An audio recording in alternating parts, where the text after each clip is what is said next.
Hello.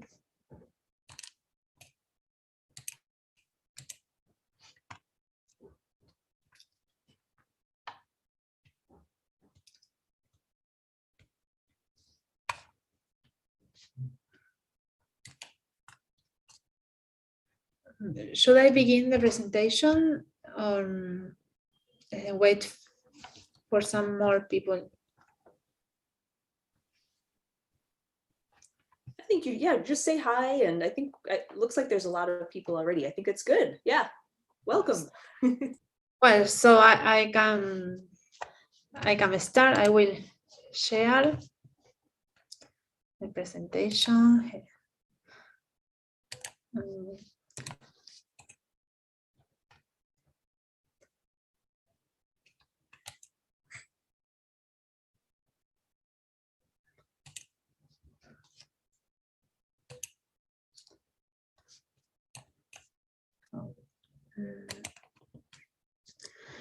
It's okay? Yes. It's great. Looks good. Well, if you have any question or something to say, please, you can say something and interrupt, doesn't matter. Well, I'm going to say hello. I try to do my best to give the workshop in my English, but sorry if I don't understand or I can't say some words, you just tell me. Well, I'm Cecilia Brarda. I work in motion graphics since 2008 when I finished my studies at university. I'm from Santa Fe, Argentina. There is where I live. Well, I'm a teaching. I teach motion graphic at the university, and I work in the design area too. I'm a graphic designer, and I did a master on typography in Barcelona in 2011. But when I was doing that master, I was thinking all the time of learning motion graphics. And so it's like I do both at the same time. But in that moment, I wasn't so fan of typography. Then I discovered. I started working for myself in typing motion. But now I don't want to give some things on my life, or just to tell you some creative process of how I work on typography.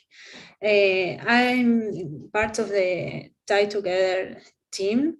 I work in the motion graphic area of them. I'm here since 2016.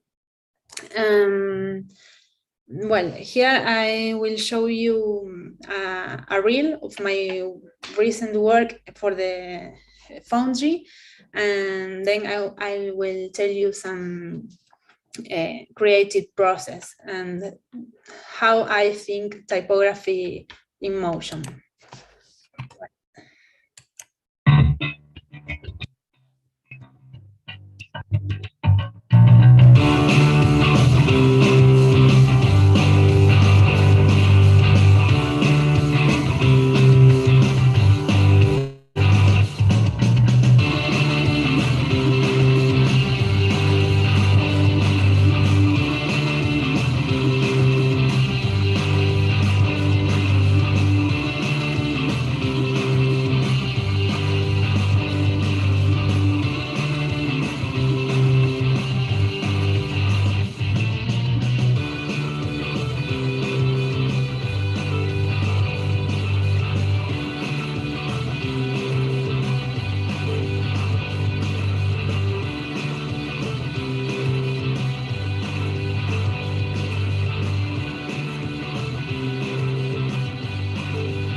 Well, this is to show you some recent work. Sorry.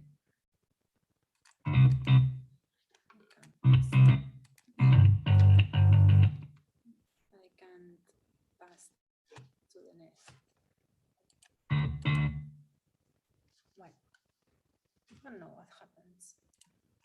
So one of the more important things I do when I work in this is that we had to think the design in the timeline as a sequence. And this is very important because it's very different as when we work on print or in static composition.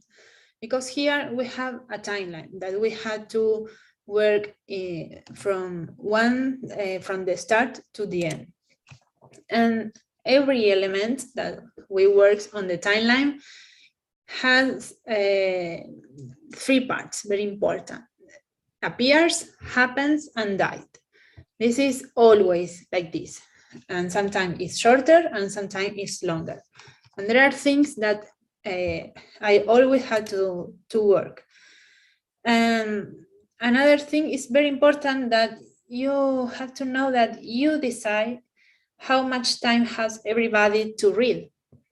This is very different because in static work, the person who take its own time to read and to see all the details. But when pieces are in motion and have a time, a duration, you don't have all the time you want to read. So it's very important.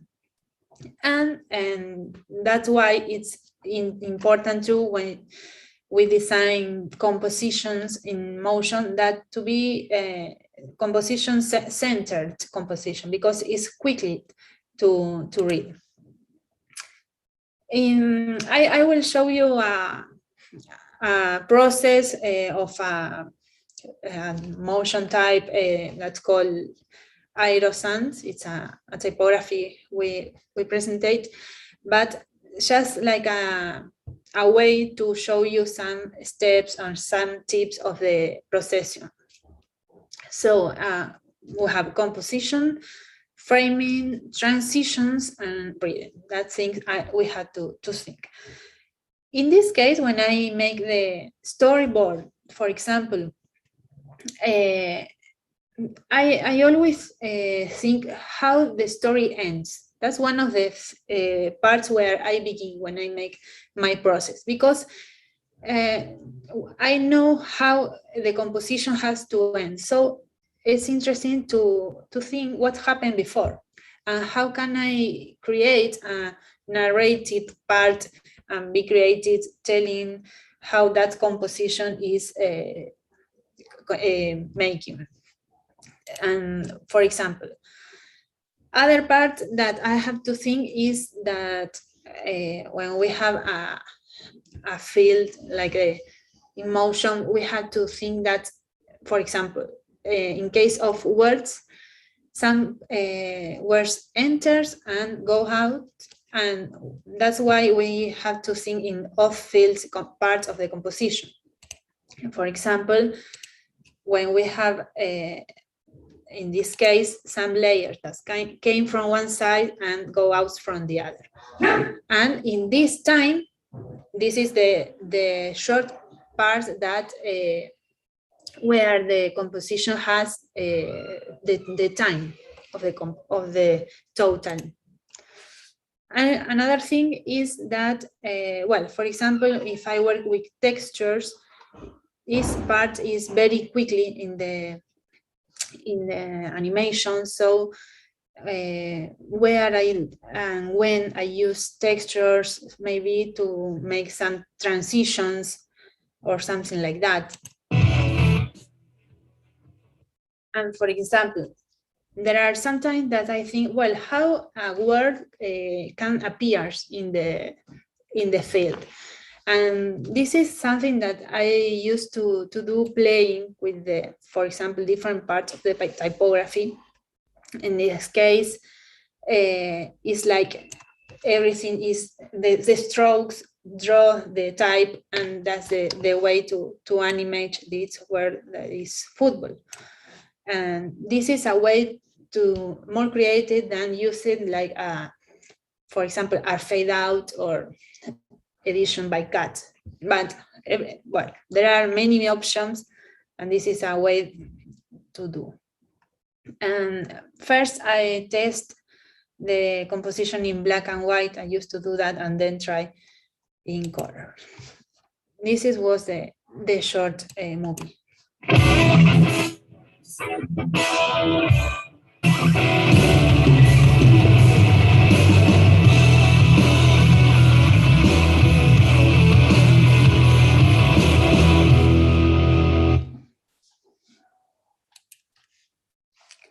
Another thing that in motion many times makes that when we make the compositions have a different way of editing. In this case, if I want to animate a scroll in a phone, for example, it's interesting or important to make the layer in vertical, because then I will do in this way.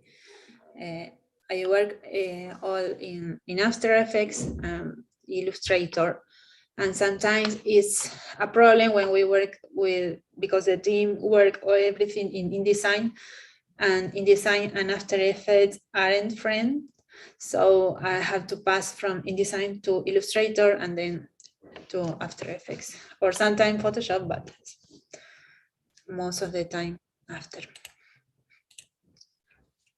Or for example, when I have a poster, that in the case, this poster or compositions, and I have to think this in the timeline. So one part, I think the step by step, how can I show this? For example, I thought, well, maybe this composition where you can read everything all together, I had to separate in different frames and to show, well, first you're going to see the title, then this text, and then the numbers, and like this. So this is a way to order the composition in the timeline, in making a storyboard like this.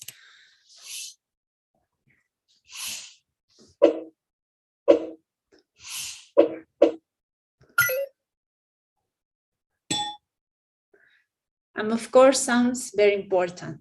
And in this case, are FX sounds. Well, it gives like live, more live to the.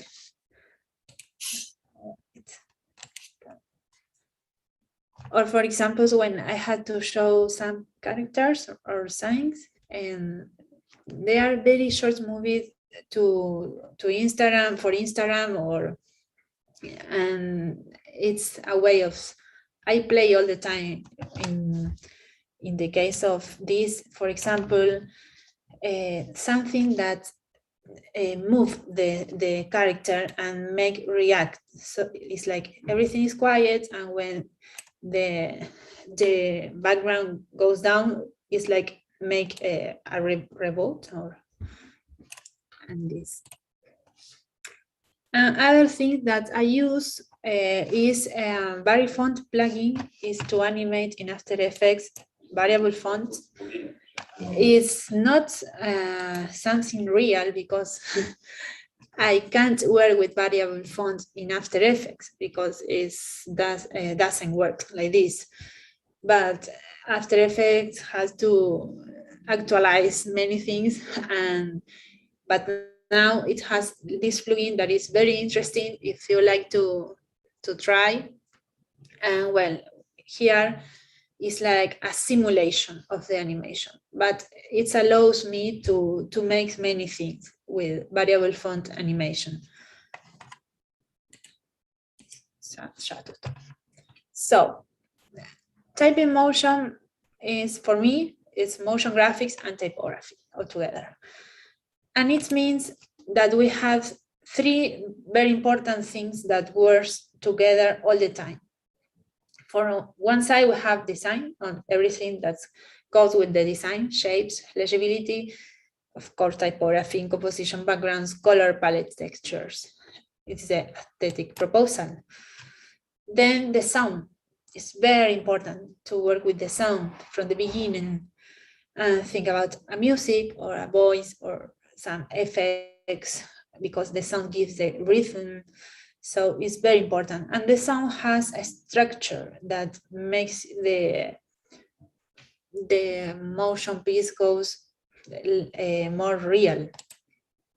And of course, the animation, where here you have to think about the story, about the narrative structure, the techniques, and most. In this case, I worked in 2D animation, but of course, we can work in 3D, in stop motion, or any kind of techniques in animation. Here is where I make the storyboards and I think about the timeline, the duration, all parts of the narrative structure is very important. And of course, the random formats.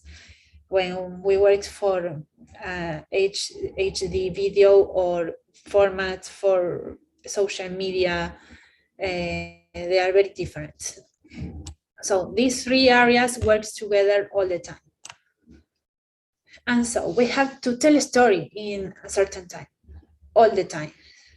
Certain time because it has 10 seconds or 15 seconds on 1 minute. And in this time, we have to tell a story.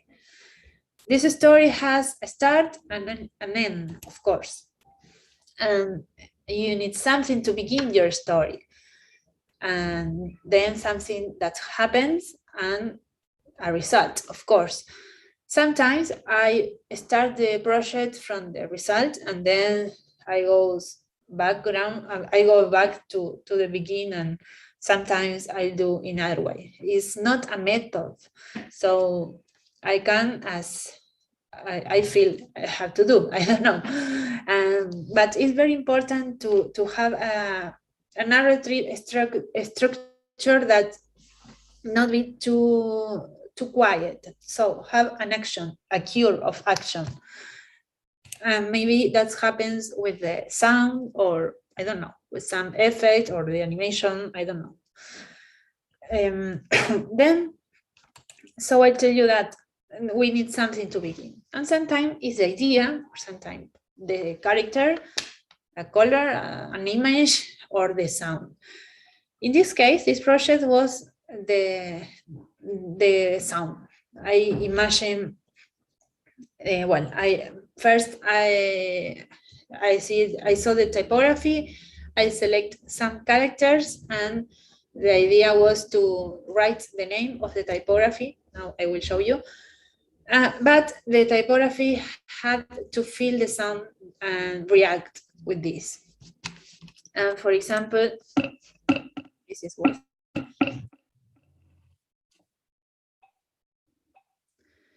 It's a very short animation, but it's like everything fall down with the sound. It's like had a weight that goes down. So the idea was that.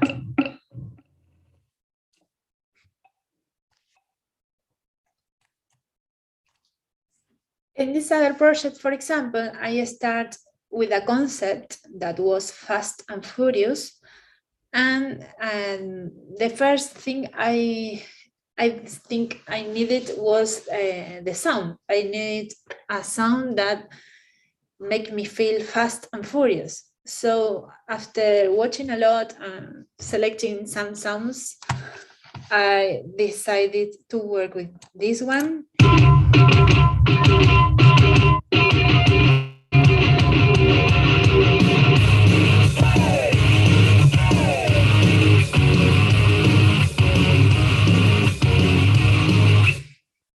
And that's why for me it was very furious. And this is there are some references. Reference with shapes, only that, animation references, not some to typography. Something typographic. For example, here I like the E, that stretch part is where, for example, I took that idea. And then I made some different compositions. It's like a messy storyboard, but where I was trying, for example, the R with that kind of the E, Then want to show the lighter and bolder, and everything felt like this.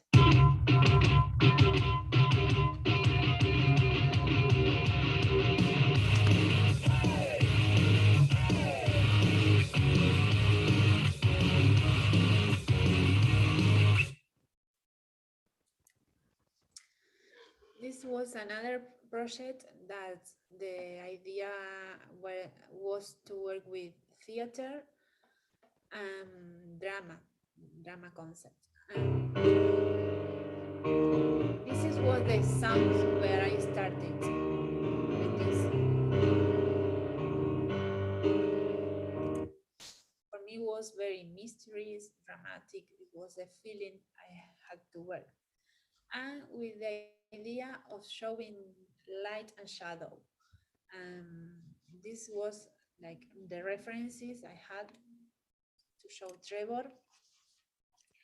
And I wasn't make a linear storyboard here. In this case, I designed some compositions for each character or word or just like a texture. It was like a play for me to make different things and then to see how can I animate, for example, the idea of the light with drama or with the S, or to show the character, the middle with lighter and the other middle part with the bold. And this is to show you, for example, the part of synchronization. I worked a lot. It's very, very important to work in the perfect right when the sounds show you when you have to change. It's very important.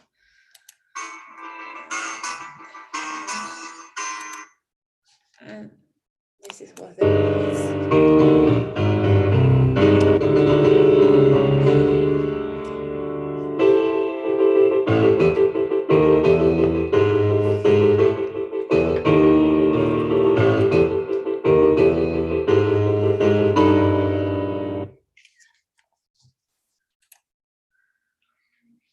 So the creative process have some of this step. First, we have two different kinds of video. For one side, we have a promotional video, and from the other side, the one that is more informational. It's very interesting because the way of working the narration part is very different one to the other. When we have to tell some specific information, the video is much slower and it's very different than when we have to show more icon. The idea is like more effects, like the ones we show. Well, the one I showed recently was very social media videos, and sometimes I make a mix of them. Especially I work in 15 or 30 seconds, and sometimes when it's longer, sometimes up to 1 minute. So first, some step, we had to have the idea, the concept, the theme.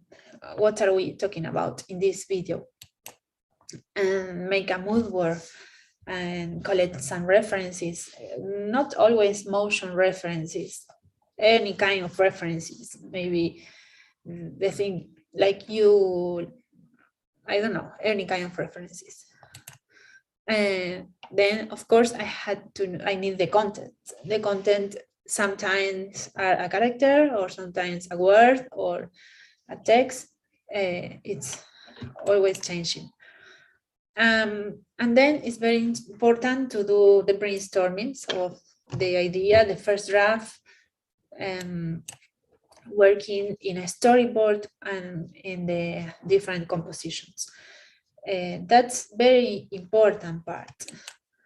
Of course, the rhythm, the sound, the music, the feeling has to work with the theme we need. So it's very important in a relation with the concept with the sound, because it's the way of express. And then the animation. Of course, it's not so easy and so quickly to do the animation. So sometimes I have to make animatics. Animatics is like a very quick animation with the different frames of the storyboard without stopping in the details, just doing something quickly to see the duration and some reason. And this is like very general to see how, just to, for example, where we had to put the content, the most important content. And then we have things that's called transitions that are very important to make that kind of, the curve goes up, so not to be so slow. Very interesting.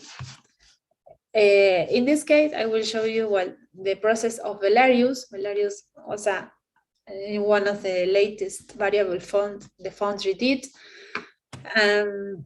It was very direct when I work with this, because it has the specific information in the first time.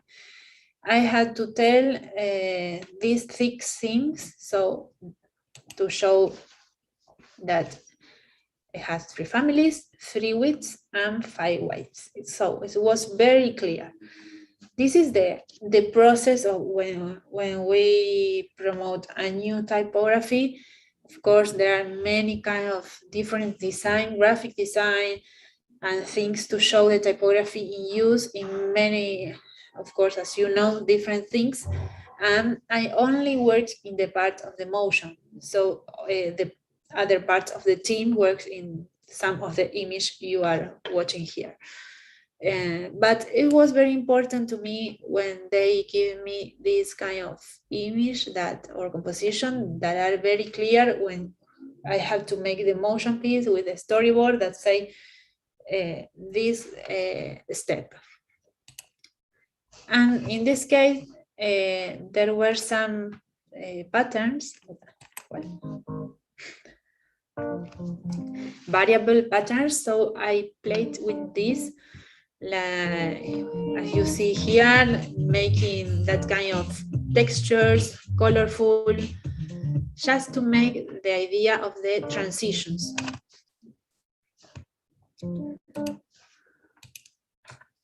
In the case of storyboard, I didn't make a linear and entire storyboard, just I thought about some things of this character, how could they enter on the screen. And one of the idea was, as if you can imagine, about Saul Bass title sequences. It was something that inspired me to make this. So it was my reference. And this was the piece.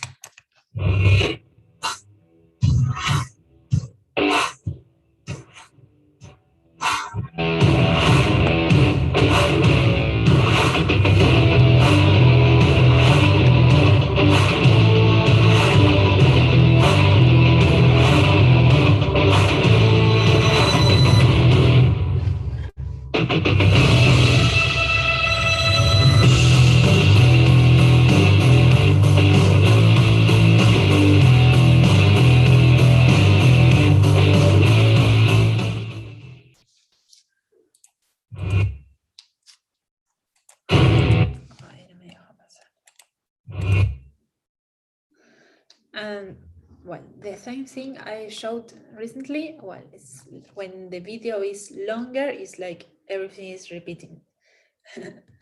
But I don't want to stay in that part. I will show you a new process. Well, the last typography we worked, that was Adele Sands, the multi-script typography. It was very, very big project because it had 11 scripts.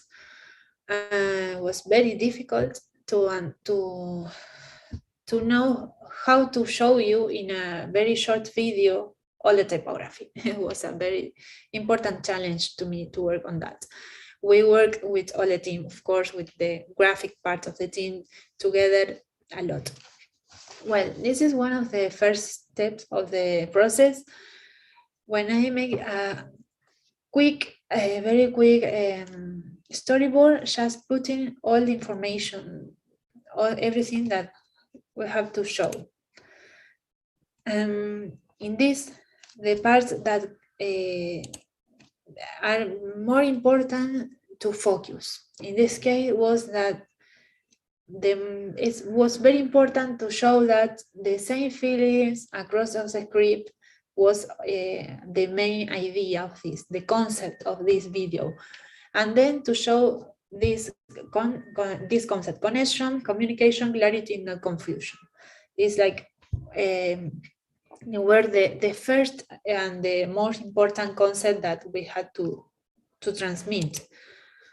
And then, for example, in the middle of this process, sometimes there are a lot of composition that doesn't work, and there are, of course, too much work on other composition that works, and maybe when I should start animated. In this case, when some composition are more clear and think, well, I like how this can be, and this composition will be in the video, then I don't know what will happen in the rest part of the video, but I will work in this composition.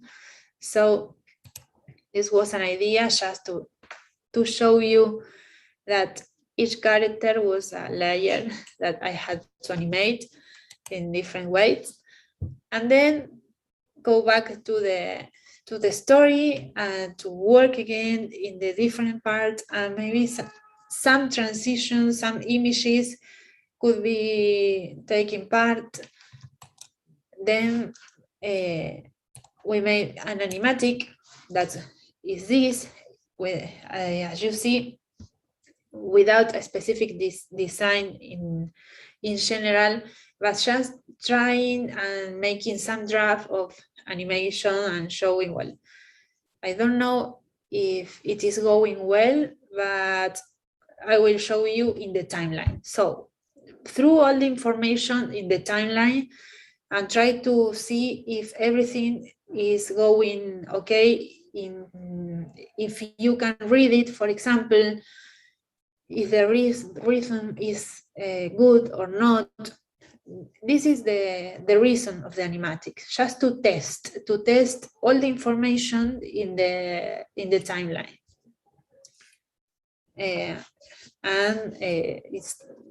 I don't care in this case if everything is finished or not, just to have a general idea.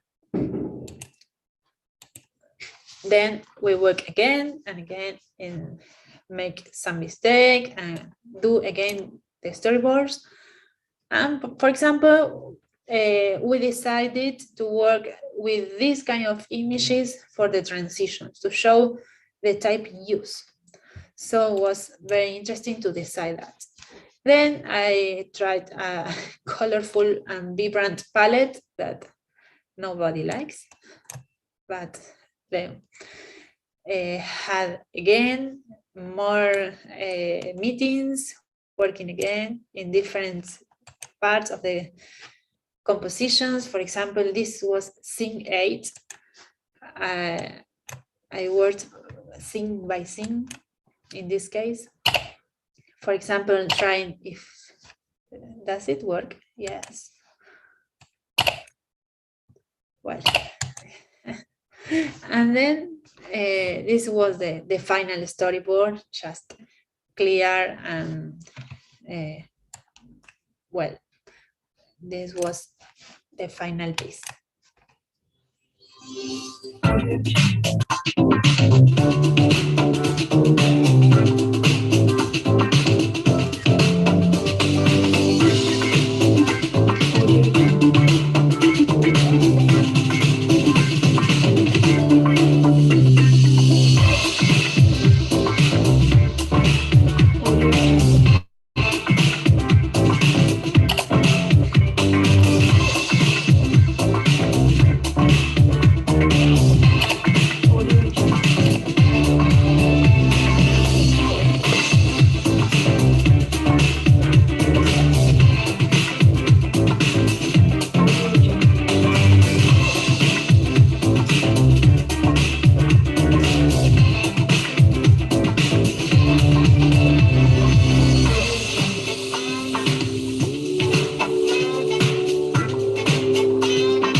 then I take some parts of this long video to make the Instagram story short video. So it's like shorter scenes, and then we make the stories. Okay.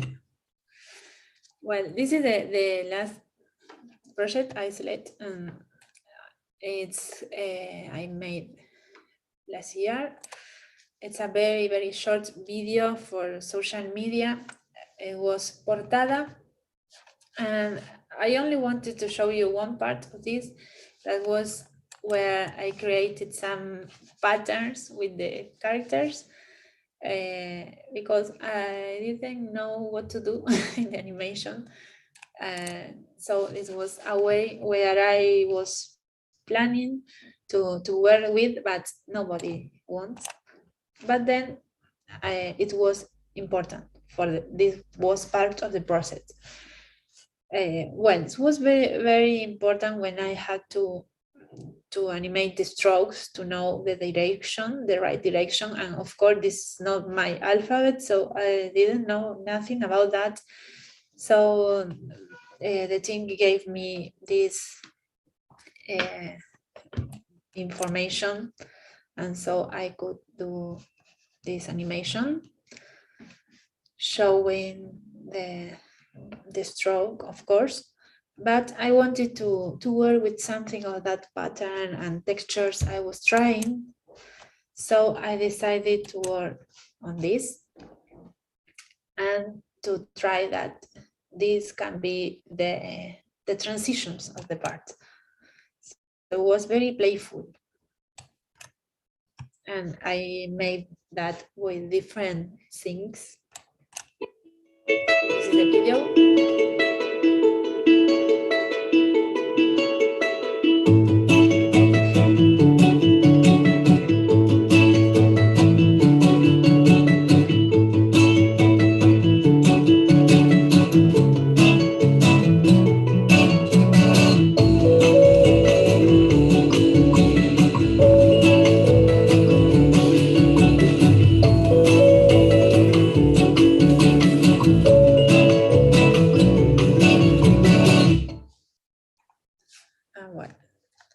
Was just to show you that sometimes playing with the shapes is very interesting for these different transitions, and it's make and give another feeling to the whole piece, and not to do all the time the things that After Effects have, for example, some plugins or effects.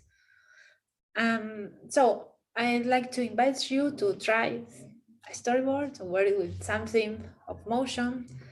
I'd like to make an experience with you, if you want, of course. Are you here? If you'd like to try,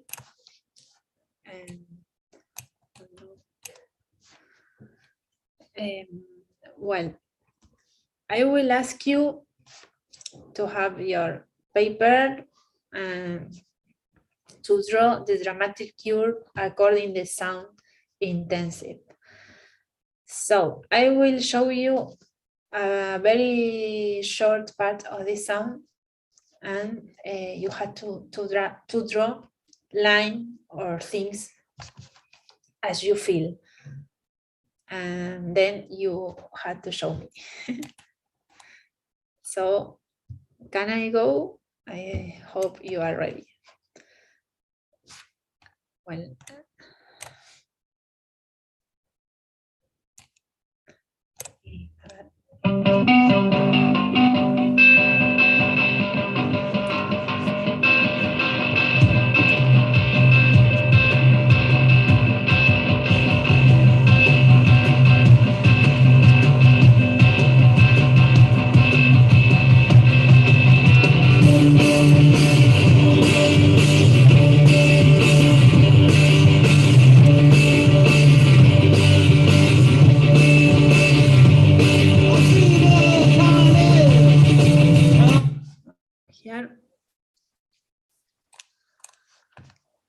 I will show you another.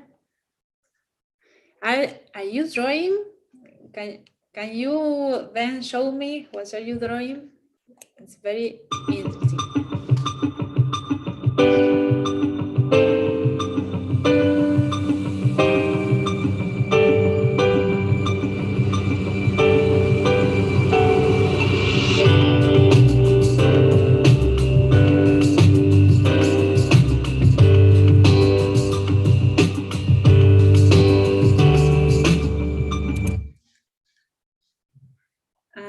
The last one.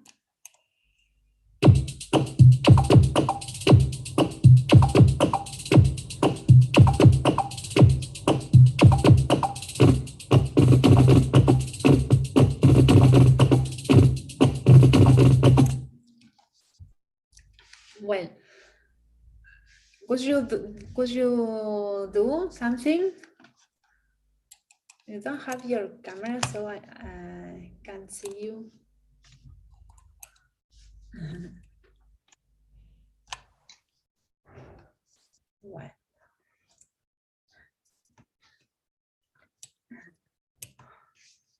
Well, I will continue, but then I would like you to show me. Well, I want to show you some storyboards that idea of this workshop was to make a storyboards in 3 steps, and we'll show you some brushes with that sound. That, for example,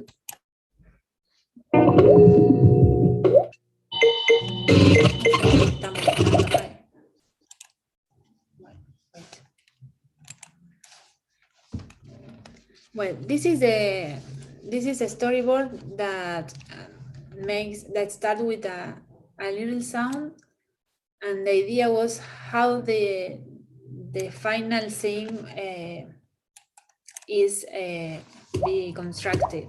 So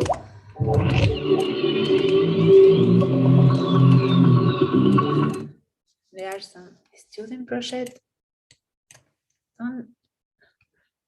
I can't find the, sorry.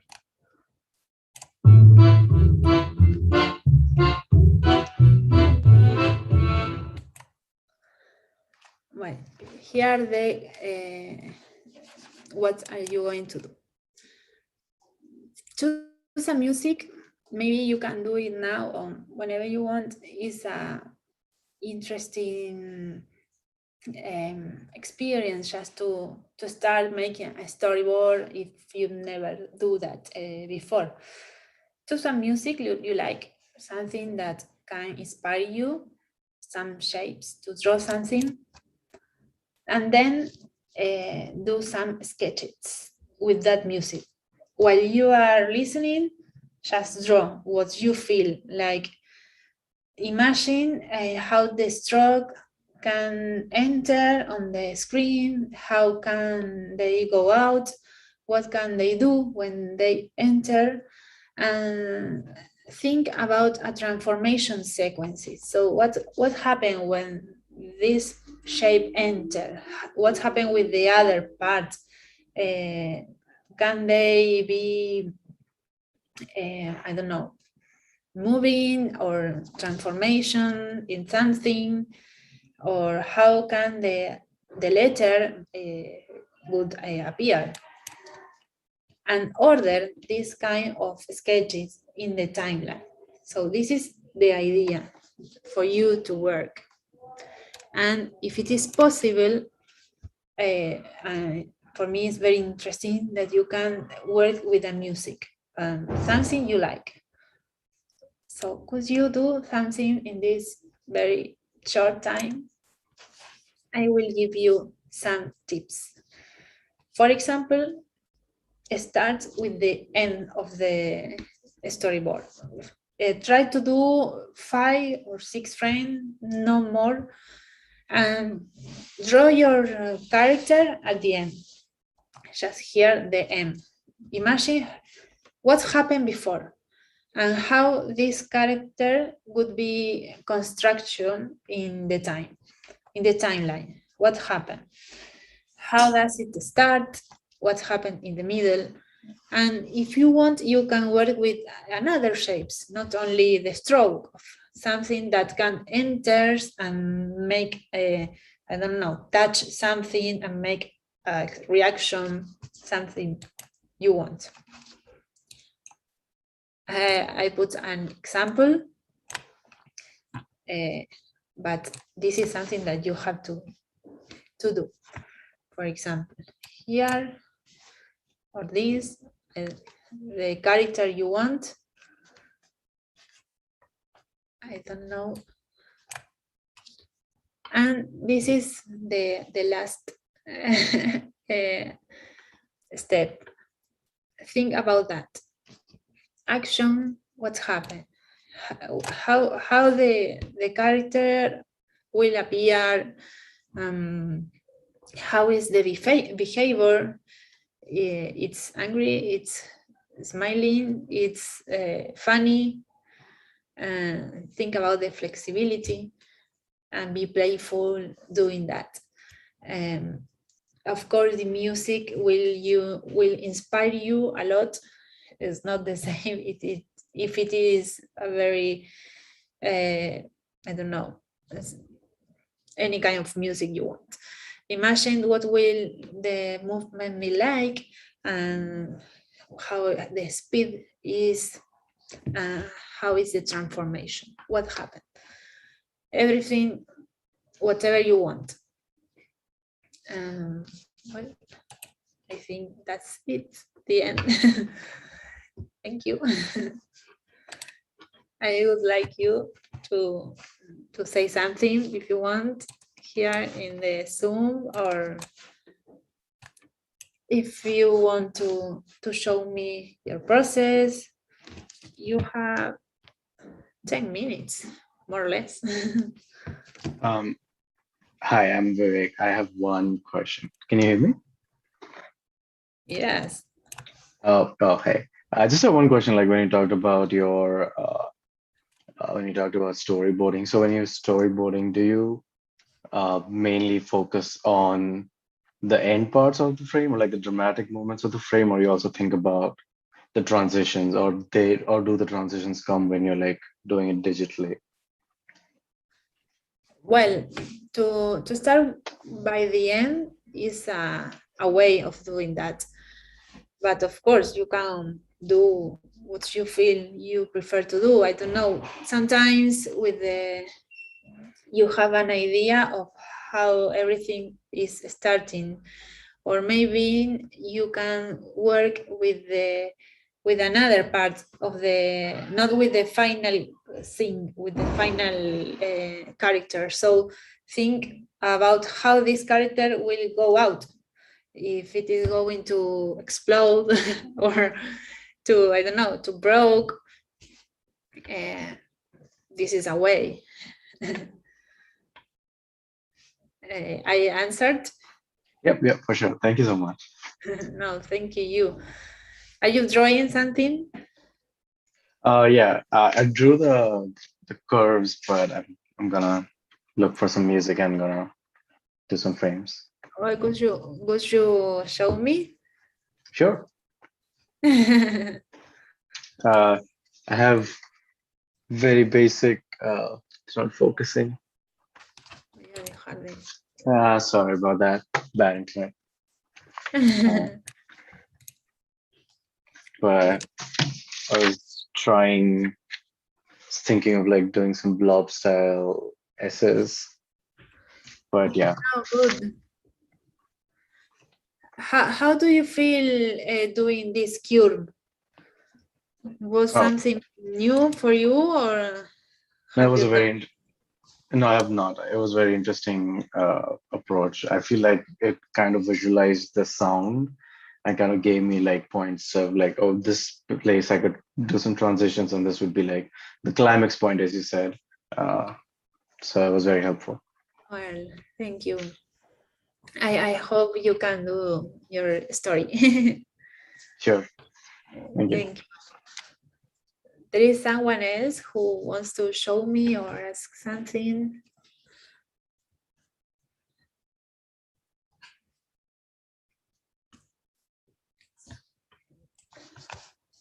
I was gonna ask you, I know last year you showed, last time I saw you give a talk like this, you were able to show us the behind the scenes like you have right now, if that's After Effects. I can't remember what program that is that you use. Would you be able to like scroll through and show it slowly how it works? To show the After Effects?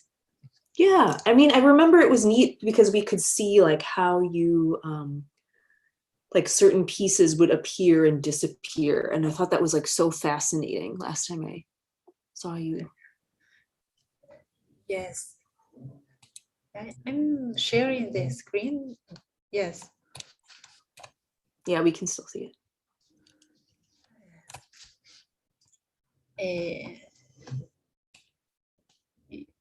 So you want to see again the part of After Effects, or to share the After Effects project?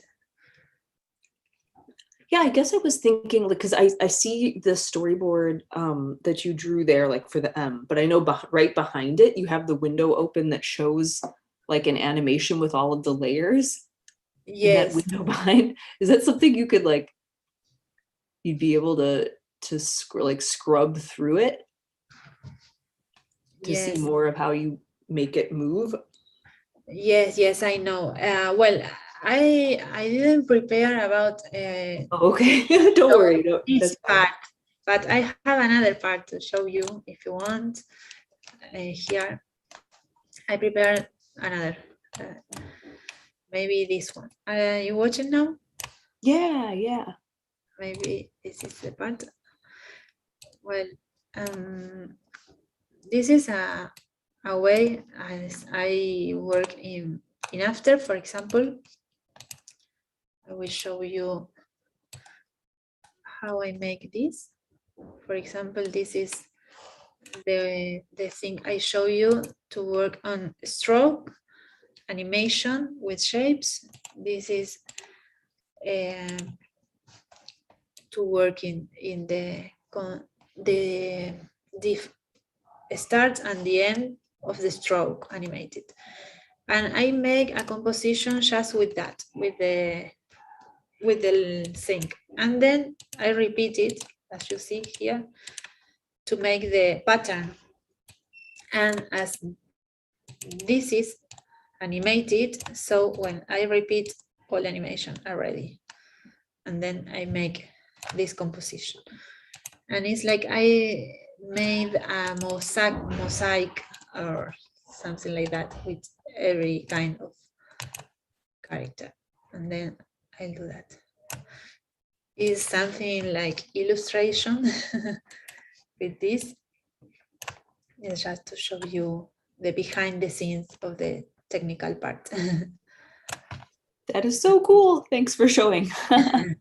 No, oh God, of course. This is, for example, very strange.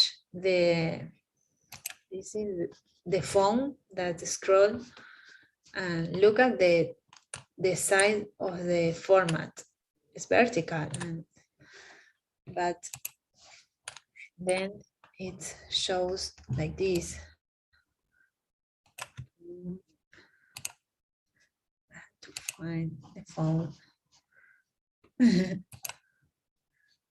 The tablet edition here. Well, this is a part where is everything edited. Here is the phone. So, and then here I work with the sound, as I showed you. I make some, how you say, signals in the sound just to know when I want to make some changes or something like that. Well, this is something very little of the project. I hope I answered you. Yeah, that was great. That was so cool. Thanks. Oh, Thank you. Well, there is someone else who draw something.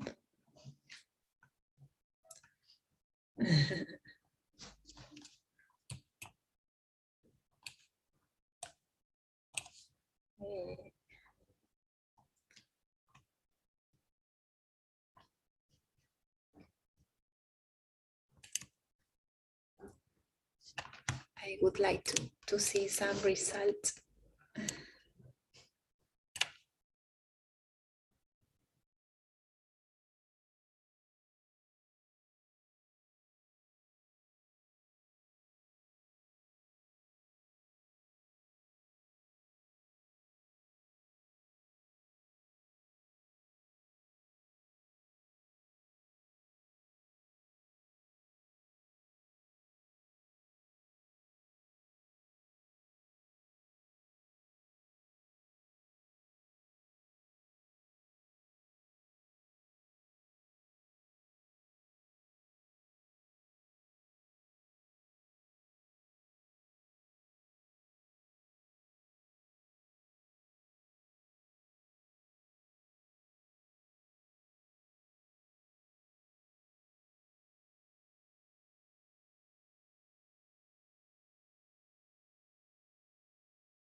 Olá, pessoal do TypeWknd, todo mundo que está acompanhando esse evento. Meu nome é Mariana, eu sou uma calígrafa que programa e nessa apresentação eu vou mostrar alguns dos meus experimentos no que eu chamo de caligrafia híbrida, que é uma caligrafia que é metade gestos humanos e metade algoritmos. E só para contextualizar sobre as minhas ferramentas, eu uso uma tablet bambu com a caneta e eu programo no framework chamado Processing. Ele é um framework muito legal, ele serve para aproximar artistas e demais pessoas que trabalham com imagens. Ele aproxima o artista da programação. E disso saem coisas muito legais. E se formam comunidades maravilhosas. E eu recomendo a todo mundo que procure saber sobre processing.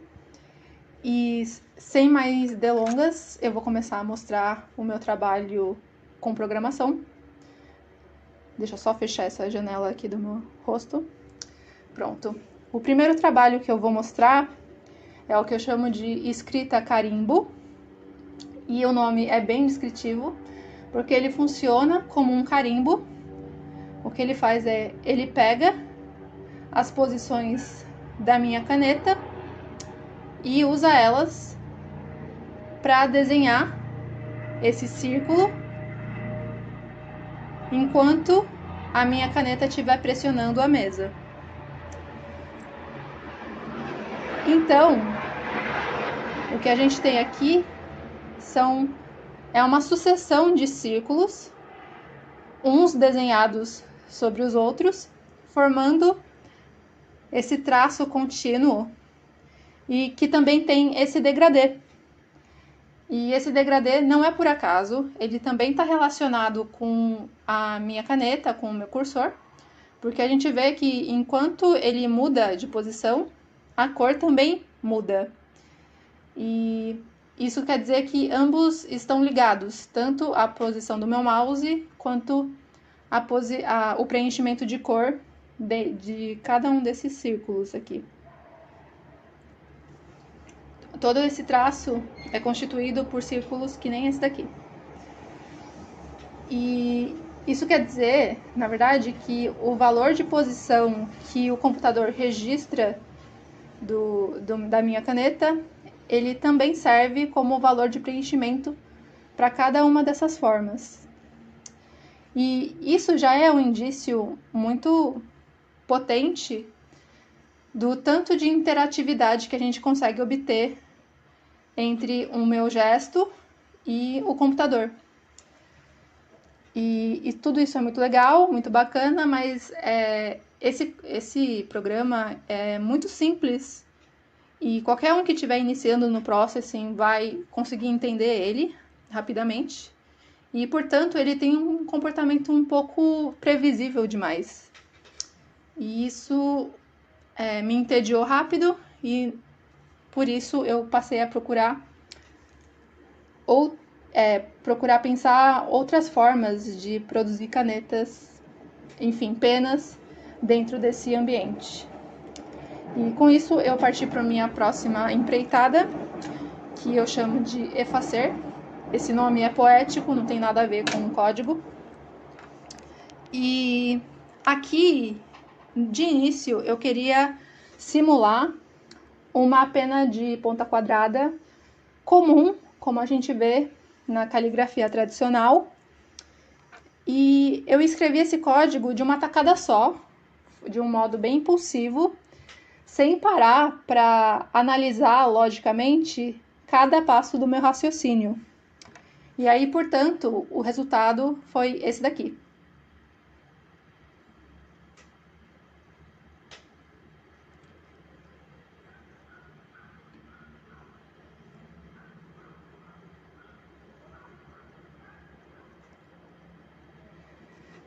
Dá para ver, né, que ele não tem muito a ver com uma pena de ponta reta e quadrada tradicional.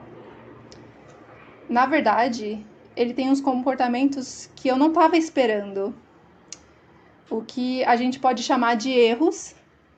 Só que nesse caso, e como é o caso de muitas imagens e criações na programação criativa, esses erros que a gente comete são super bem-vindos, porque muitas vezes eles nos dão ideias de imagens e traços e tudo mais, que são bem mais interessantes do que as ideias que a gente tinha de início, do que a gente tinha planejado.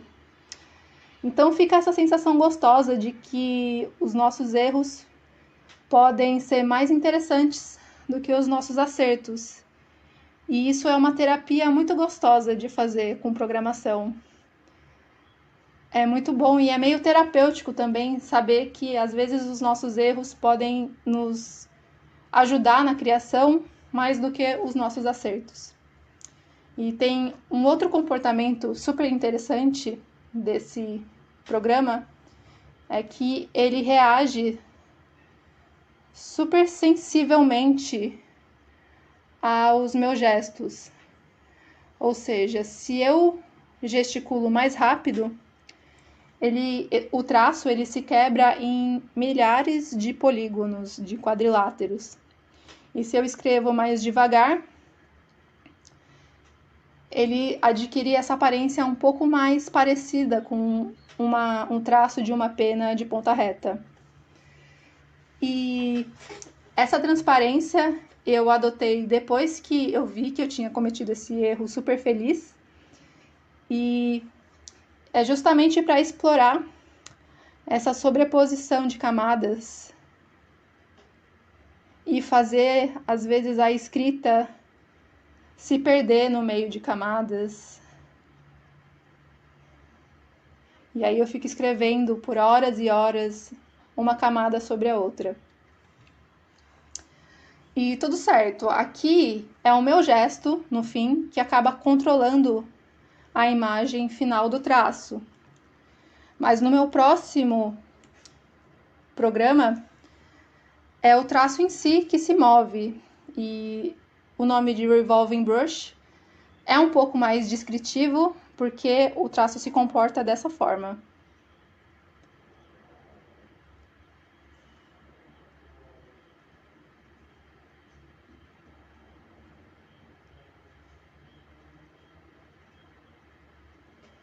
Dá para ver que são uma multidão de pontos que vão revolvendo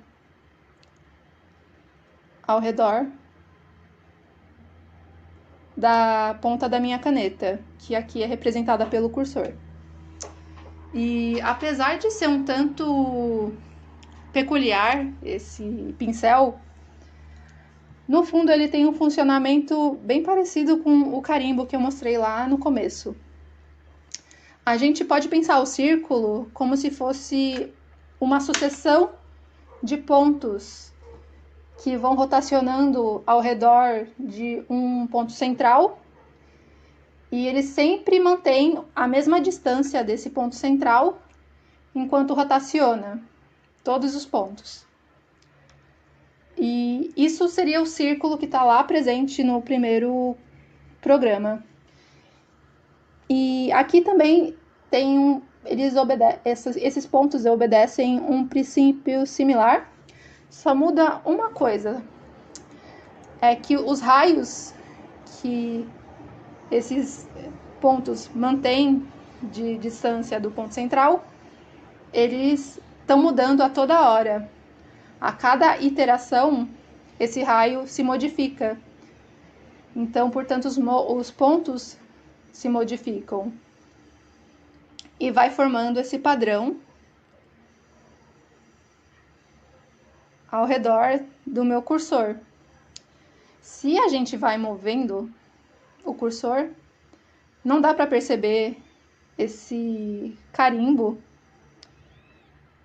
mas dá para perceber que tem um certo caos orgânico preenchendo esse pincel.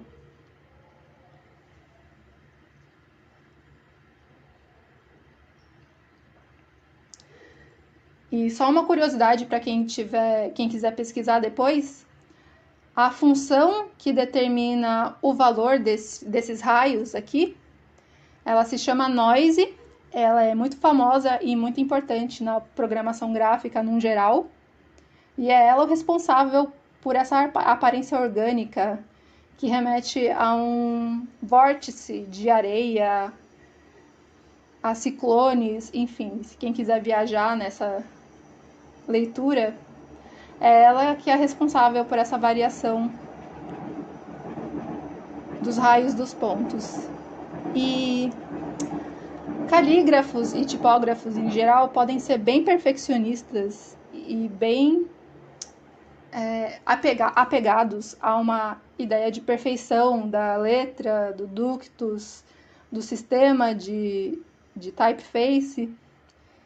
E é muito legal a gente, aqui na programação criativa, a gente abandonar essa ideia de perfeição e tentar compor com esses caos que são programados pela gente ou por outros programadores.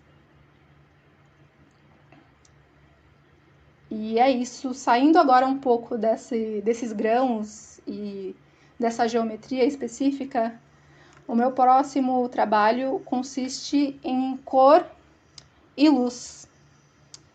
Ele começa assim.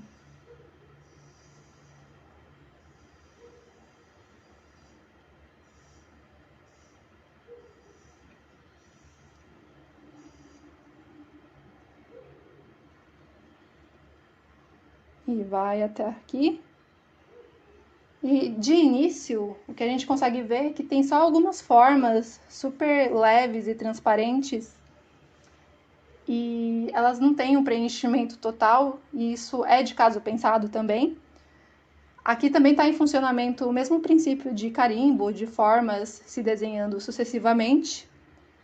Só que aqui as formas, elas acabam somando as suas camadas para produzir luz.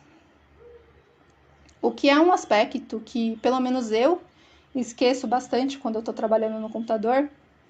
A gente meio que naturaliza que o computador é um meio luminoso. Ele produz luz. E a gente pode explorar essa produção de luz na construção dos nossos traços, que podem virar caligrafia. Então, vocês podem ver que quanto mais eu me detenho numa área particular da letra, mais luz, ou seja, mais cor branca, aparece aqui no miolo dela. E aí eu consigo controlar quais áreas vão ficar mais transparentes e quais áreas vão ter a cor mais vibrante, vão ter uma luz mais branca, vão produzir mais luz. E eu acho particularmente bonito essa ideia de que com o nosso traço a gente pode produzir luz. E a luminosidade também é uma ferramenta muito importante para o meu último código que eu vou mostrar aqui, em funcionamento. E ele se chama Organic Calligraphy. Esse nome é uma viagem, não tem nada a ver com o funcionamento interno do código, mas a gente dá nomes bonitos porque a gente é artista. Então, começando com esse programa, a gente começa fazendo um traço. Pode ser uma letra, pode ser um flourish. Eu sou muito chegada, muito aficionada por swashes e flourishes. E tá aqui a nossa caligrafia. Pra gente, essa é a nossa razão de ser. São as imagens que a gente continua produzindo, porque a gente é meio obsessivo. Mas pro computador, é só uma lista de pixels. E pro processing, é só uma lista de pixels. E aqui, nessa nossa imagem particular, a gente vê que tem dois estados muito discrepantes, muito demarcados. O primeiro é o pixel que está completamente apagado, ele não emite nenhuma luz, que é o fundo preto. E o segundo caso é o do pixel que emite toda a luz que tem, que são os pixels que formam o nosso traçado aqui dessa caligrafia. E eu uso essa questão da luminosidade para produzir isso que pode aparecer a qualquer momento, porque esse programa é um pouquinho pesado. Enquanto isso, eu vou falar do conceito por trás desse programa. Eu gosto muito de uma frase do Cris, que ele diz que uma linha é um ponto que saiu para passear. E eu percebi que esse conceito de passeio também é o que descreve a minha prática caligráfica.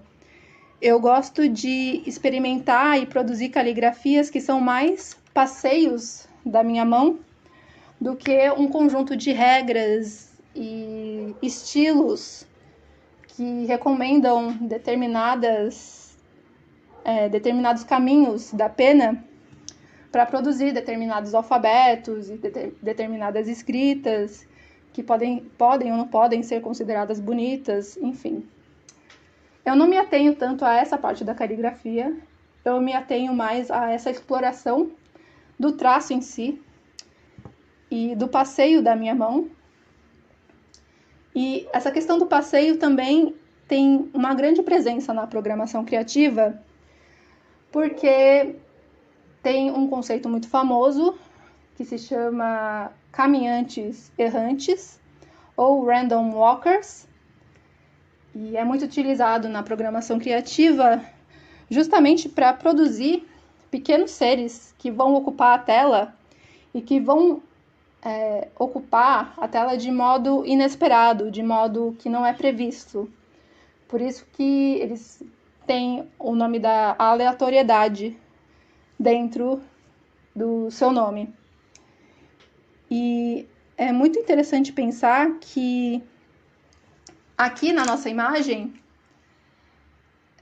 tem vários caminhantes ocupando a tela. Cada traçado branco, cada linha branca e também cada linha cinza é o trajeto que um caminhante percorreu. E esse trajeto também não é previsto por mim, não é previsto nem por nenhuma lei específica e é completamente inesperado. Se eu botar para esse programa para rodar mais uma vez, ele vai produzir outra imagem completamente diferente, pode partir da mesma caligrafia, que o resultado vai ser completamente diferente. E é legal de ver que a minha caligrafia aqui é só o ponto de partida para os caminhantes saírem e ocuparem a tela do jeito que eles quiserem. Aqui tem na base de uns 30 mil caminhantes, porque dá para ver que tem muita linha. Então é como se fosse uma multidão de caminhantes partindo da minha caligrafia e ocupando a tela. Ou, parafraseando o Cris, é como se fosse uma multidão de pontos saindo da minha caligrafia para passear. E eu acho muito bonito, às vezes, ceder o controle e permitir que outras coisas também passeiem pela tela. E esse é o conceito do meu último código que eu mostrei para vocês. Deixa eu voltar o meu rosto. E essa foi a minha apresentação. Eu espero que vocês tenham gostado e que vocês tenham passado a pensar um pouquinho mais diferente sobre caligrafias e programação. E possam ver que, às vezes, se a gente se mantiver com a atenção fixa só no aspecto mais fundamental da caligrafia, que é o traço, a gente pode produzir imagens e outras escritas muito mais interessantes do que as que a gente tem atualmente. E é isso, eu espero que vocês saiam para programar logo e que passem a produzir erros interessantes. E é isso, um beijo, um bom evento para vocês.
Hi everyone, my name is Cris Skillern. I'm currently a student in TypeWknd, the Letterform Archive's postgraduate certificate program in type design. I'm a citizen of the Cherokee Nation, living in Tulsa, Oklahoma, which is on the Muskogee and Cherokee Nation reservations. I live here with my wife and my daughter. Today I'd like to talk a little bit about the Cherokee language, our writing system, the Syllabary, and the Syllabary's inventor, Sequoyah. So 2021 is actually the bicentennial of the Cherokee Syllabary. 200 years ago, Sequoyah formally introduced it to his people. There are lots of celebrations going on this year, lots of exhibits in the various museums in Tahlequah, Oklahoma, which is the capital of the Cherokee Nation. And I thought it would be a good time to share a little bit of history and share some of my thoughts as a Cherokee Nation citizen and a type designer. So first, Sionaga, Cris Dagodoa, Jichalagi. Let me preface this talk by saying I'm nowhere near fluent in Cherokee. I've taken language classes in recent years, but I'm light years away from being conversational. The last people in my family to speak the language fluently were my great-grandparents, but it wasn't passed down because of, colonialism.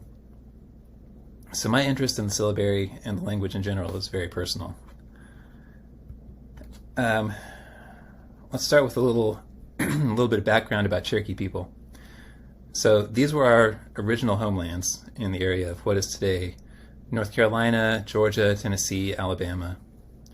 And this is where we lived for a long time until, under President Andrew Jackson, Congress passed the Indian Removal Act in 1830, and beginning in 1838, approximately 16,000 Cherokees were rounded up and forcibly removed more than 2,000 miles west to Indian Territory in what is now eastern Oklahoma.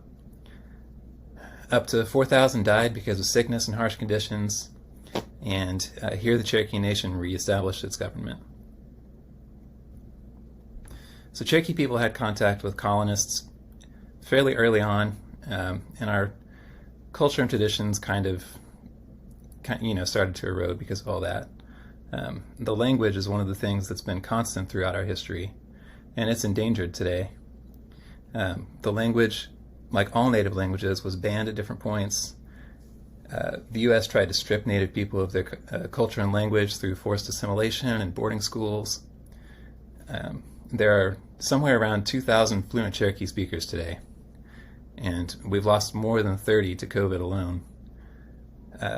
Our current principal chief, Chuck Hoskin Jr., is very dedicated to language preservation and revitalization. And this year, this year the nation broke ground on a new language center in Tahlequah, which will house all of its language programs, including the immersion school, the translation department, and things like that. I should also point out here, there are 3 federally recognized Cherokee tribes. There's the Cherokee Nation and the United Catawba Band, which are both in Tahlequah, and there's the Eastern Band of Cherokee Indians in North Carolina. I'm speaking from a Cherokee Nation perspective because that's my nation, but all of us use the syllabary. So speaking of the syllabary, this is Sequoia. He's the inventor of the Cherokee syllabary. There's a little bit of a misconception that he was a chief or someone of importance in the tribe. You'll hear that often, but he was actually a blacksmith, a silversmith, an artist, and a statesman. He had almost certainly seen written language at some point because of proximity to settlers and trading with them and things like that. And accounts differ. He may have known some English too, but he refused to ever speak it. As the story goes, one day, Sequoia overheard a group of young people talking in amazement about how white men could, quote, put talk on paper. He interjected and said, "You all are fools. Why, the thing is very easy. I can do it myself." And he picked up a flat stone and scratched on it with a pen. And after a few minutes, read to them a sentence that he had written by making a mark for each word. That was the end of the conversation, but it awakened almost an obsessive drive in Sequoia to devise a system of written language for his own people. So he started work on it somewhere around 1809 and worked for a decade trying out different systems. He became a little bit of a hermit. People didn't really understand what he was trying to do. And in trying to find the best way to represent the Cherokee language, he first tried making a symbol for each word, for each sentence. Both of those proved unsuccessful. So to illustrate why this would be difficult, take this example. One word in Cherokee can be an entire sentence where each syllable holds meaning. And this is how you say goodbye in Cherokee. And you'll see here, just changing one sound changes its meaning. So at the top you have do da da go ha'i, which translates roughly to let us, 2 or more, meet each other again. And below that you have do na da go ha'i, which means let us, you, and I meet each other again. So you see just changing one syllable changes the entire meaning. And you can see why it would be difficult to make a symbol for each word or sentence for a language like this. So he tried a lot of different things. He tried sentences, words, pictographs, but eventually he broke down the sounds of the Cherokee language into 86 distinct syllables, and then he drew a symbol for each. And that's what we call a syllabary. His original designs actually looked like this, very intricate and calligraphic. These were the designs that Cherokee people learned originally. And once he had developed these designs, he started sharing them with neighbors and family members who were all able to learn quickly. But the tribe as a whole was suspicious.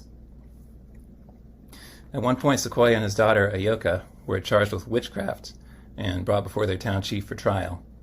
The two were separated and made to write notes back and forth in the syllabary to prove its validity. The judges were convinced, and in 1821, Sequoia formally introduced his invention. And within a year, 90% of Cherokee people could read and write the syllabary. It was the highest rate of literacy in Georgia at the time. In 1825, the Cherokee Nation formally adopted it as the official writing system. And here's a slide. These are Sequoia's designs for numerals, which were never adopted, but I just think they look really cool. And it's neat to see. Okay, so next part of the story. This is where these guys come in. The guy on the left is Samuel Worcester. He was a missionary who lived for a long time with the Cherokee people. He was a staunch supporter of tribal sovereignty. He protested the tribe's removal to Indian Territory. And importantly, as a person with printing experience, he was instrumental in working with the tribe to establish a press. And in 1826, the Cherokee National Council voted to appropriate funds to build a printing office and purchase printing press and cast a set of Cherokee type. Worcester secured additional funding from his missionary organization and used his printing expertise to help with all the logistics of getting the type cast and things like that. This guy on the right is Elias Boudinot. He's a Cherokee man who was selected in 1828 by the General Council of the Cherokee Nation to be the editor of a newspaper that was to be printed. Hold on, I'm trying to find my slides here. Okay, so that same year, Boudinot worked with Worcester to print the Cherokee Phoenix. And the Cherokee Phoenix was the first newspaper published by Native Americans in the United States, and it was the first published in a Native American language. So for a long time, it was printed in English and Cherokee side by side. This is kind of a rough scan to look at here, but you can see some Cherokee over here on the right side, and a little bit over here on the left too. The move to metal type presented some challenges because it would have been nearly impossible to cut Sequoia's original intricate designs at such a small size. So stories differ here, again, about who exactly played the biggest role in this transition, but I'll just give one version. So Sequoia went about simplifying his designs, in some cases borrowing some forms from an English Bible that he came across at his brother-in-law's house, at least the ones that he thought bore enough resemblance to his original designs. And for the rest of the glyphs, he created new forms. Surprisingly, this didn't cause readers of Cherokee to be unable to read it, and this quickly became the standard form of Cherokee in both handwriting and print. Today, this is what people recognize as the syllabary, and I'll explain just a little bit about this here. On the left, you can see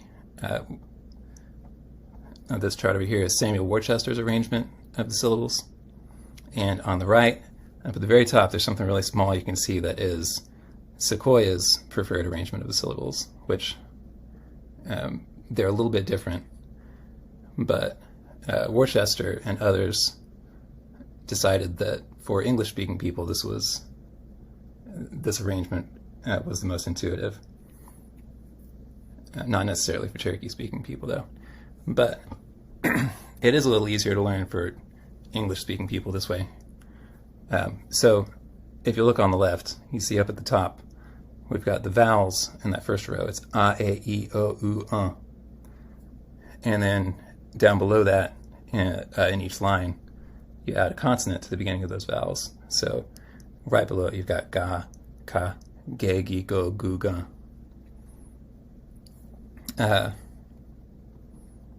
Sorry, I said that a little bit messed up.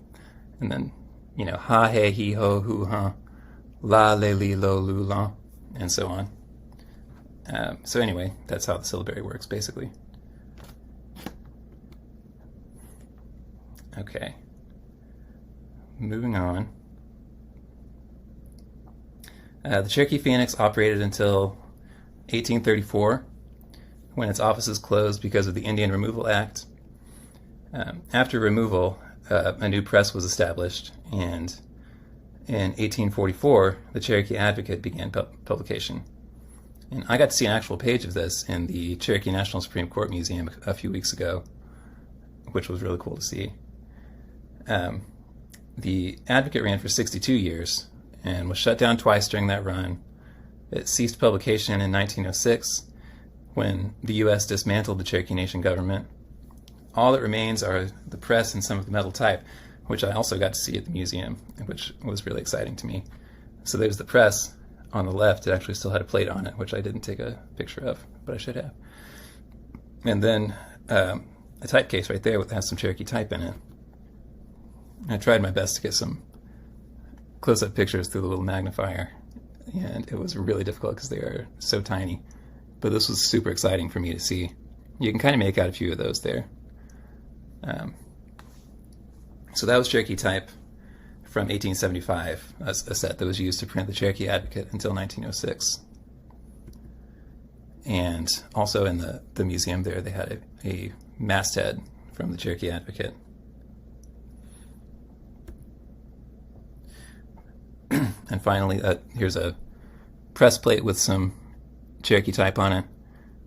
This may or may not have been from the same set that was used to print the Advocate, but this was also really cool to see and also really hard to get a picture of. And here are just a few other older examples of Cherokee syllabary printing from the Park Hill Mission Press around the 1840s.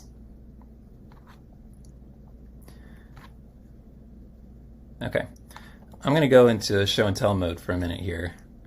I just want to give you a sense of kind of how important Sequoia and the syllabary are to Cherokee people, just by giving you a look around Tahlequah, the Cherokee Nation capital. So this is one of the first things you see when you pull into Tahlequah. It's a statue of Sequoia in front of the Cherokee Nation seal, and up at the top there you see some syllabary. It says basically Cherokee Mercantile, but this is one of the first things you see coming into town is the statue of Sequoia. There's a lot of signage around town that has syllabary on it, in addition to English.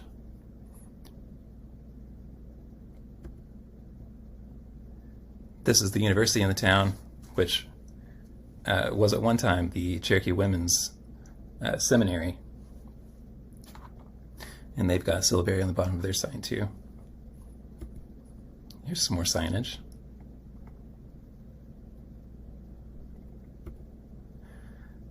Here are a few slides showing the syllabary's adaptation to different technologies. So this is a Cherokee syllabary IBM Selectric typewriter element. And here's a Hermes brand Cherokee typewriter keyboard. And then we get a little more into modern type design. There have not been a lot of modern Cherokee typefaces made. Apparently Herman Zapf designed one in the 70s, but I can't find any evidence of it aside from this sketch. So if anyone out there has anything, I would love to see it. No matter how much I look, I can't find it. This is something that I found completely by chance. This was apparently designed for VGC's phototypositor, and it's fascinating to me because I've never seen any other phototype era Cherokee type. This is obviously not a great design. Apologies to whoever designed it. I just happened across this randomly in a scan of an old issue of UNLC. And again, I can't find any evidence of this anywhere else. And if anyone has anything, I would also love to see that. But I just thought that was kind of cool. Kind of a missing link that I hadn't seen before. Okay, these are, in my opinion, the two best examples of digital Cherokee type. On the left is Plantagenet by Ross Mills. It's probably the most recognizable. It came with Windows for a while, and it's been used a lot. And on the right, there's Mark Jamra's Forius, which is really amazing to me. The quality of the drawing is just so nice, and Mark went out of his way to make this a full modern type family with a bold weight and even the first ever Cherokee italic. Forius is gaining some ground in the Cherokee Nation. It's used a lot in Tahlequah's museums and things like that. There's also Google Noto has Cherokee support. I forgot to put a slide in for that, but there is that too. What I'd like to see personally, and part of what I'm working on for my final project at TypeWest, is even more stylistic variety in syllabary fonts. I think there's a lot of room for expression and a need for typefaces that are tailored for different uses, like display faces, for example. Several years ago, a couple of Cherokee Nation artists who've been really instrumental in advancing the syllabary into new technologies, Joseph Erb and Roy Boney Jr., they surveyed the language community to find out which elements of the glyphs were essential to their legibility, and they came up with these basic forms. And I think this is really important for anyone who's designing Cherokee type to be aware of, because, for instance, a lot of the things that people who design Latin type might be tempted to view as serifs are actually important for legibility. So when I'm thinking about designing in different styles, particularly sans serif styles, I need to keep in mind that these are not serifs. They're important for the legibility of the design. And we need to think about different ways to incorporate them into the characters instead of treating them as serifs. Here are a few examples of sort of more expressive Cherokee lettering, and perhaps a glimpse at the possibilities for the design of the syllabary going forward. This is a mural by an amazing Cherokee artist named Kelly Gonzalez. It's in Art Alley in downtown Tulsa. Here's a little bit more of Kelly's work. She uses a lot of syllabary in her designs. I think it's really cool. And here's Roy Boney, who I talked about a minute ago. I mentioned a few times in this talk, actually. Roy is the manager of the Cherokee Nation language program. He's this incredible artist. He uses syllabary a ton in his work, and he has some really great expressive examples, I think. And finally, this is just some of my own Cherokee lettering and type work that I've done for personal projects over the last few years. As I said, I'm working on the syllabary as part of my final project for TypeWest too, but I can't share any of that yet because it's not in any kind of a state to share. But I'm excited about that, and I'm looking forward to working on more of this going forward. I want it to be a large part of what I do with my eventual practice, and I hope that it will be useful. So that's all I've got. Wado, thank you for listening. I'm Cris Skillern again. You can find me on Instagram at TulsyType. I look forward to taking any questions I can, and thank you so much.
Hi guys, I'm Jazz and I'm here to teach you today all about value-based pricing. So, value-based pricing seems to be one of those kind of buzzy words, right? That people throw around and say, oh, just charge value-based pricing, which leaves you sitting there going, well, wait, what is value-based pricing? What makes it so great? And so I'm here to teach you the recipe to finding the value in the projects that you're providing to your clients so that you can actually start charging for that value rather than exchanging time for dollars. So grab your snacks, let's dig in. So let's dig into discovering the recipe for value-based pricing. So today I'm going to be teaching you how to bill for your value of your creative projects so that you can start charging your worth and stop exchanging time for dollars. So let's first look at who are you? You could be a designer who serves their clients through their freelance business and all of your billable hours seem to be overflowing. It's a good situation to be in until it's not. Maybe you're a creative that feels like you provide so much more value than what you are charging for and want to find a better way to bill your clients. You could be a creative who freelances on the side of their day job and wants to make the leap, but you're scared about the income. And you could even be a designer who's always billed hourly and would like to explore value-based pricing, but never really knew where to start. And just like any good buffet, you could be any part of these. You could pick and choose and make your plate of who you are. And either way, I'm here to help. So I want to ask, what's holding you back from value-based pricing? Is it fear? Is it that you're scared of what the whole value-based pricing thing is, or that you could get burned by putting the wrong value on something? Maybe you lack the knowledge. You've always wanted to, but you've never actually understood what value-based pricing is. Perhaps you have guilt. You're feeling guilty that you would be charging more than the hours that you've worked. Or maybe you've got confusion. You're not quite sure about the whole setup and actually how it all works. Or you could just be really uncomfortable. There might be some discomfort around putting a value amount on your projects, and you want to try and get past that discomfort. But I'm here to help. I'm here to help you find out the best recipe for you. So on the menu today, we will be looking at exploring value-based pricing and the benefits of charging for the value rather than the dollars. And we'll look at how we can work out the value of a project so we can be charging for the value. And then we're going to tackle the chewy parts, presenting value-based pricing to your clients so that they actually say yes. So what is value-based pricing? Value-based pricing puts a dollar amount on the value that you are serving up to your clients rather than the hours that you are invested. Now, traditionally, hours invested in exchange for dollar amounts is pretty much the going thing. Hourly rates or project rates, but mainly hourly rates, have always been the thing of like, okay, this is how much I'm charging based on the time I've spent. And I'm here to tell you that that's just one part of the recipe. That's just one part. Step one in the method is how long is it taking? But there's lots of other parts of this method that we're going to, I guess, find the method in the madness. So let's look at something I posted a little bit earlier this year. So earlier this year, I posted a question to my followers. Are you pricing for the ingredients, the slice of pie, or the full belly? So the ingredients are the billable hours. It's the time that you're putting into that project, plus any extra little bits and pieces like printing or maybe hosting. Secondly, the slice of pie is the output, that big, beautiful, finished piece that you're like, here you go, client. This is for you. This is done and it's complete. Or there's the end value of the project. So that kind of full belly feeling, the satisfied belly feeling. And so this can be translated into hourly, project, and value-based pricing, which are the three kind of key pricing methods that most people use. Now, let's look at the value-based pricing is that it's actually a lot more powerful than we give it credit. A satisfied belly is a powerful thing. A satisfied customer is so powerful because realistically, that value is that full belly feeling, that really happy feeling. And so it begs the question, how do we actually find the value of a job so that we can be charging for it? So to find out the value of a project, we first need to find out who it's valuable to. And that can be defined into three kind of, I guess, dishes. So it'll be the value to the creative, the value to the client, and the value to the customer. So we're going to actually go deeper into kind of the stuff that's in this. So let's break it down even further. So let's go into the value to the creative. So we're looking at the value of the time, the value of the future work, and the value of the enjoyment, because we kind of deserve to be enjoying what we're doing. So here's the first one. And we know all this. We definitely know that it's how many hours you will need to invest to complete it. That's just generally where the conversation stops, especially when charging for hourly-based pricing. And I'm here to tell you that let's keep going. Let's keep digging into more of the value that you're bringing. And so let's talk about value of future work. So how likely is the future work and the future work going to be desirable? So if you're doing a logo and you want to do more logos, it's going to be more valuable to you. But on the flip side, if you do logos and you hate logos, it's actually probably going to be less valuable to you to actually do that job because you don't want to be doing more. And the value of enjoyment. So if you're not enjoying the time, if you're spending 5, 10, 15 hours on a job that you're not enjoying and you're not getting paid enough for it, then it's not going to be valuable to you to take the job. And that's a really important part of the value to the creative. They actually have to enjoy the time. You actually have to enjoy the time. Not every single job, but a large majority. We're not here to just work and die. So we work out the value of the value to the creative. Now let's look at the value to the client. So what's the value of the solution, the value of the resale or profit capabilities, as well as the value of time saved? So the value of the solution would be how valuable would this job be to the client if it wasn't a problem? So how much of value are you going to be bringing by solving this problem for them? And it could be as simple as having more of a consistent brand or as complex as building a website. How valuable is that to the to the client?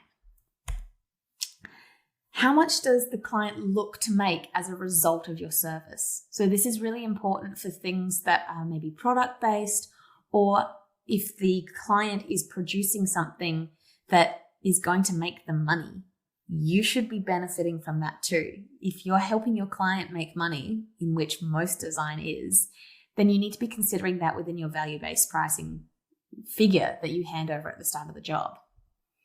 And then how much time will the client be saving by hiring you to do the work? The age-old saying goes, if you think it's expensive to hire a professional, hire an amateur, because it's way more expensive. You're going to need to have the job done 2 or 3 times over, and that's going to be a headache. So it's actually more valuable to be providing a more expensive service, but if it's done well, then it's more valuable.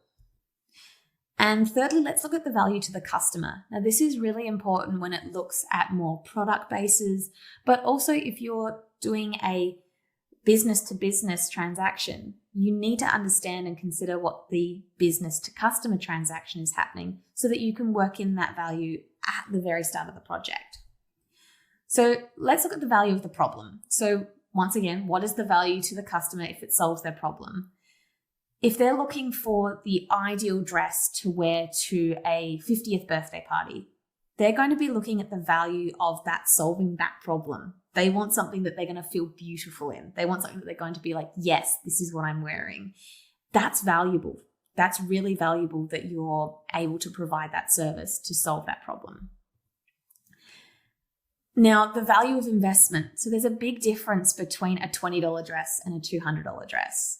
If it means that that figure is going to be playing a part in the ability for the customer to have a successful sale, or how the customer perceives the client or the business, then that needs to be part of what you charge at the start based on value-based pricing. And then there's the value of the customer and what they place on the ability to be reused.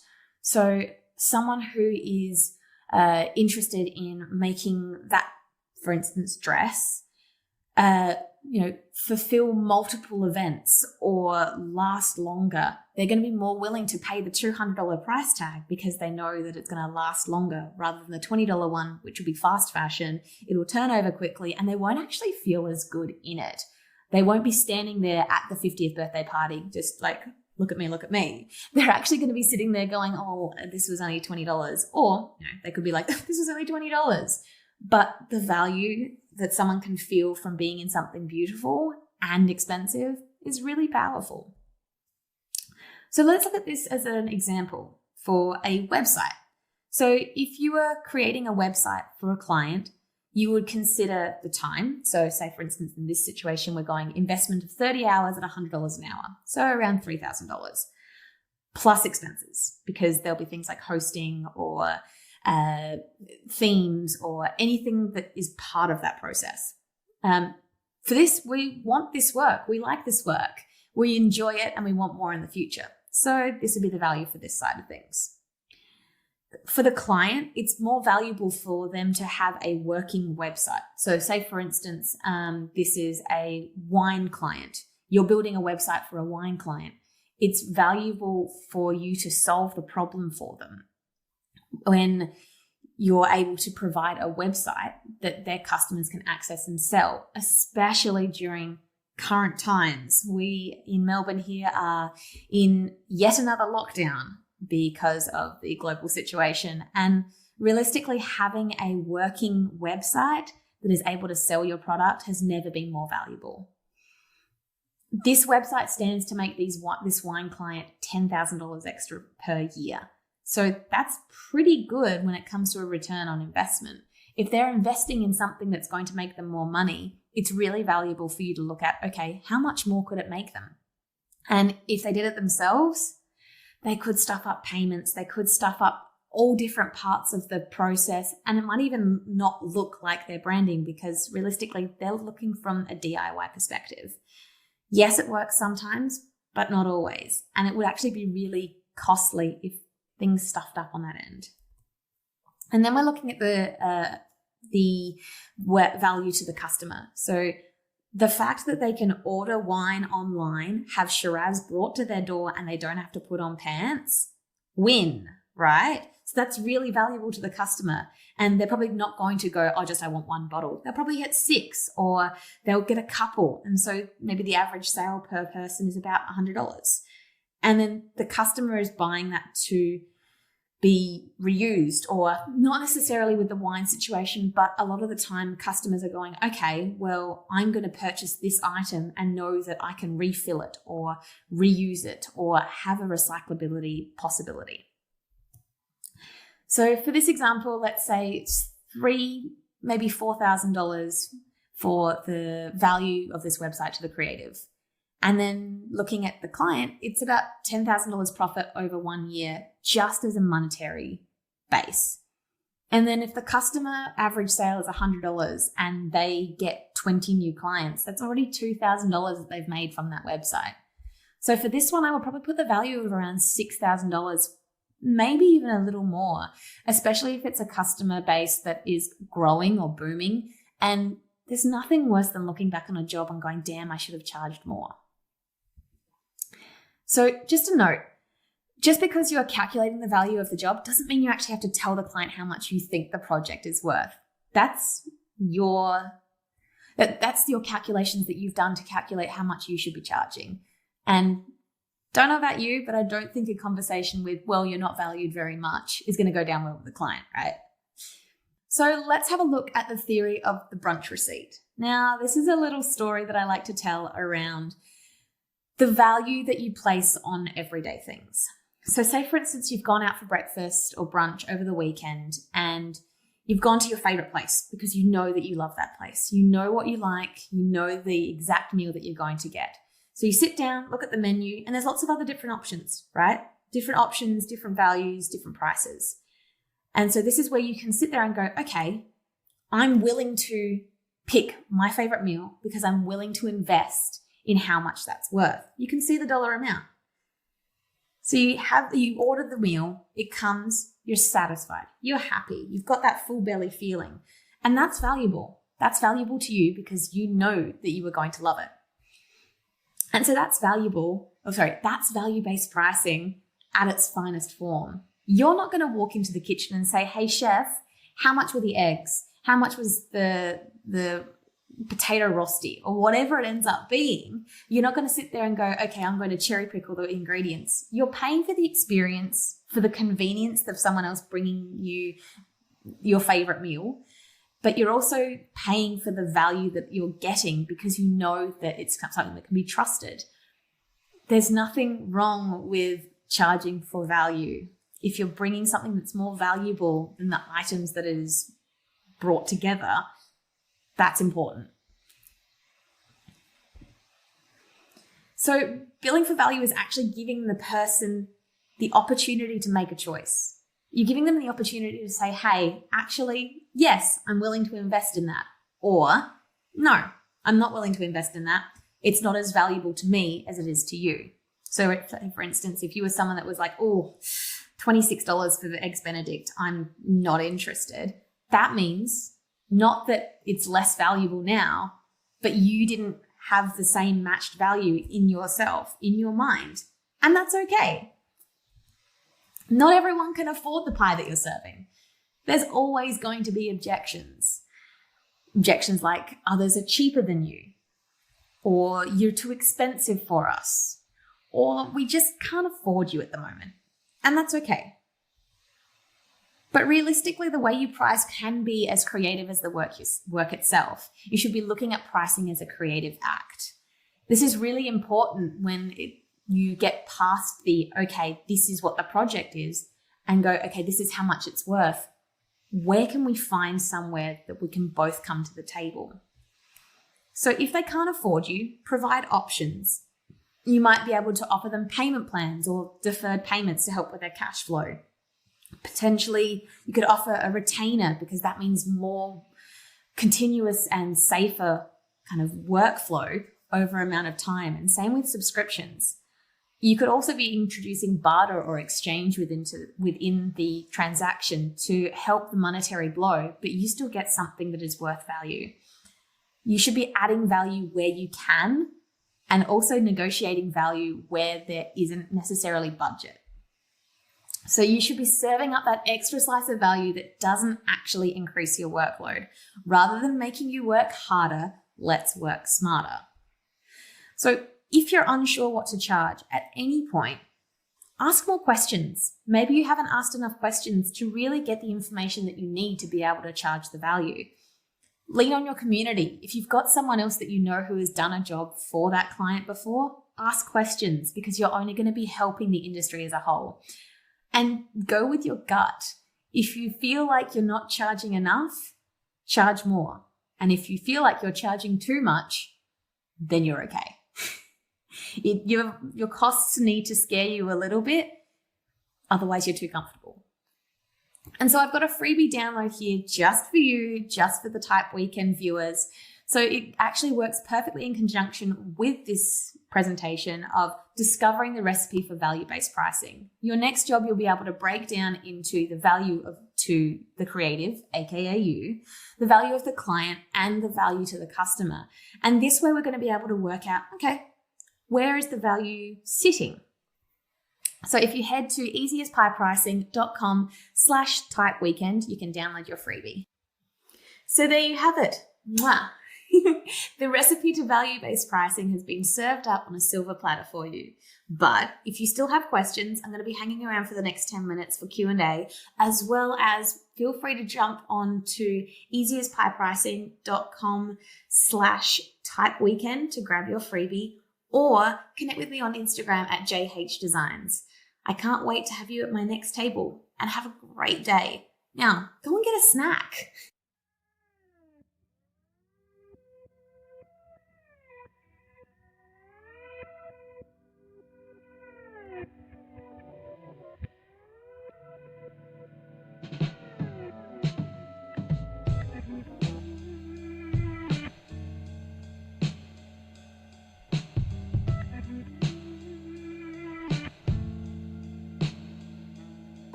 Hi everyone, I'm Potch, type designer currently based in Bangkok. I want to thank you to TypeWknd for having me here to share some part of my practice. So I'm here teaching today about an inversion of Thai Latinized, which is related to the bilingual typeface that I just started 2 years ago after I got back to Thailand from grad schools in States. So I want to start with this image, the digital copy of an archive that I recently found from Thai National Library. For a quick background, in Thai, we have 2 different terminal forms. Here is called loop terminal, which came with the traditional Thai letter form. And here's the loopless, which has evolved to match with the Latin sans serif. So you guys might notice that there are some letter forms which look similar to the Latin, and some that share exactly the same shape with Latin. So my question is, why Thai get so much influence from Latin? Here's a series of comparison between loop terminal, the traditional one, the Latin, and the Thai loopless. For me, the more contemporary I tried to get, the more Latinized it was. And since the loopless one gained influence from the Latin, so I would term it as a Thai Latinized. By the Latinized idea here, my curiosity would be, what a Thai alphabet, or even any other language, influence back to Latin? I know the idea wouldn't sound different from these, but for my new typeface, I tend to find a way to interpret it differently with my own approach. I want a visual of the letter form reflect from the thought or process behind the typeface. Back to the sample that I've just shown here, there are 2 different terminal styles, and both of them convey differently. One is quite traditional, and the other is go all the way for contemporary sense. So what I feel is missing between these 2 is that something that's more related to the locals and something that's more humanist. Then I was thinking of the handwritten street sign, the vernaculars, which we usually found in our daily life. And I just want to point out to this letter, which is, yeah, so similar to the N, but what made it different is the counter space in this letter is way much bigger than the N. The reason is that this letter is drawn in a running construction writing. I mean, it was drawn by just a single line, but you might say, of course, because this one is a handwritten straight sign. But if you look back to the original letter form, we still keep the huge counter space here, which means most of Thai letter forms still keep the sense of handwritten.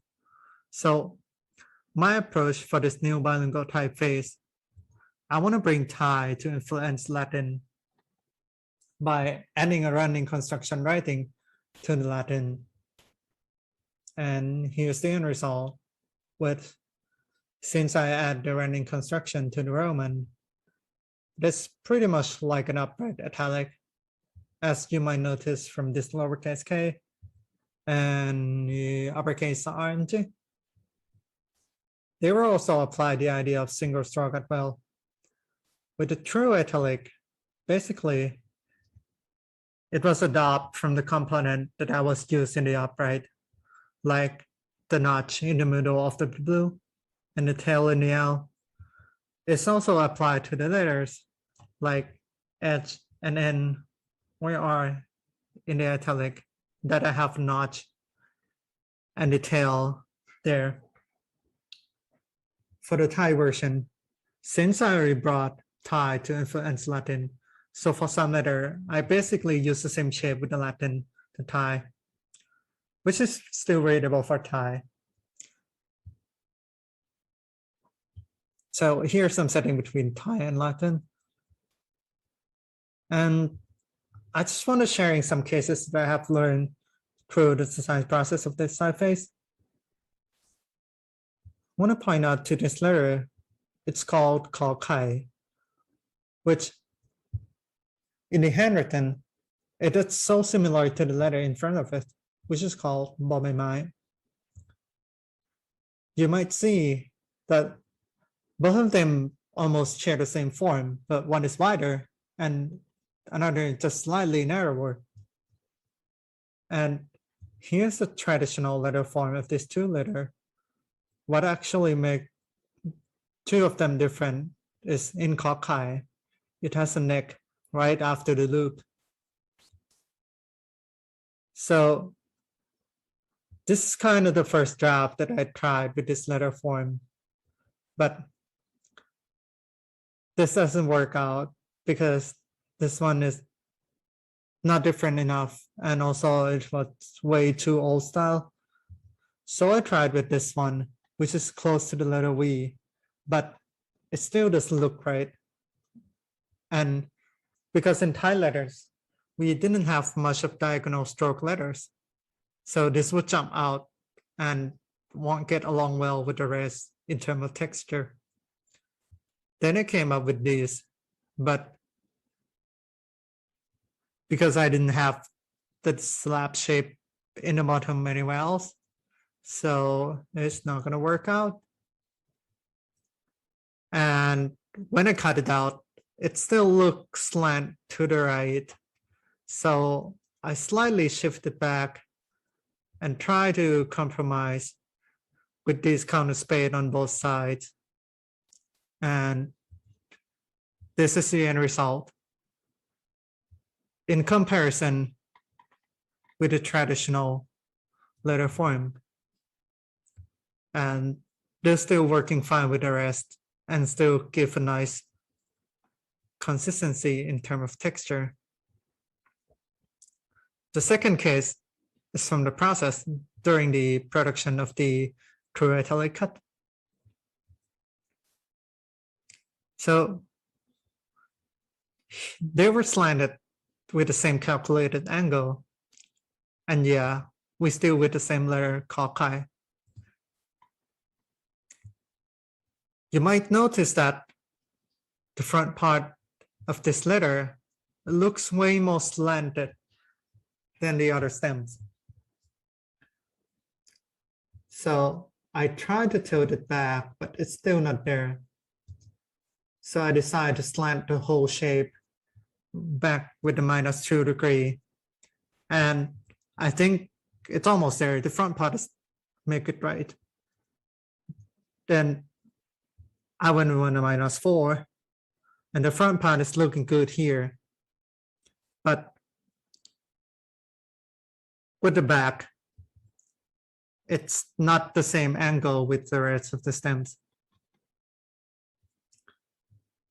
So I look back at the first draft, and I think the back part is looked perfectly because all the glyphs were slanted by the same angle. Then I redraw these letters with this back part, then connect it with the less slanted angle in the front.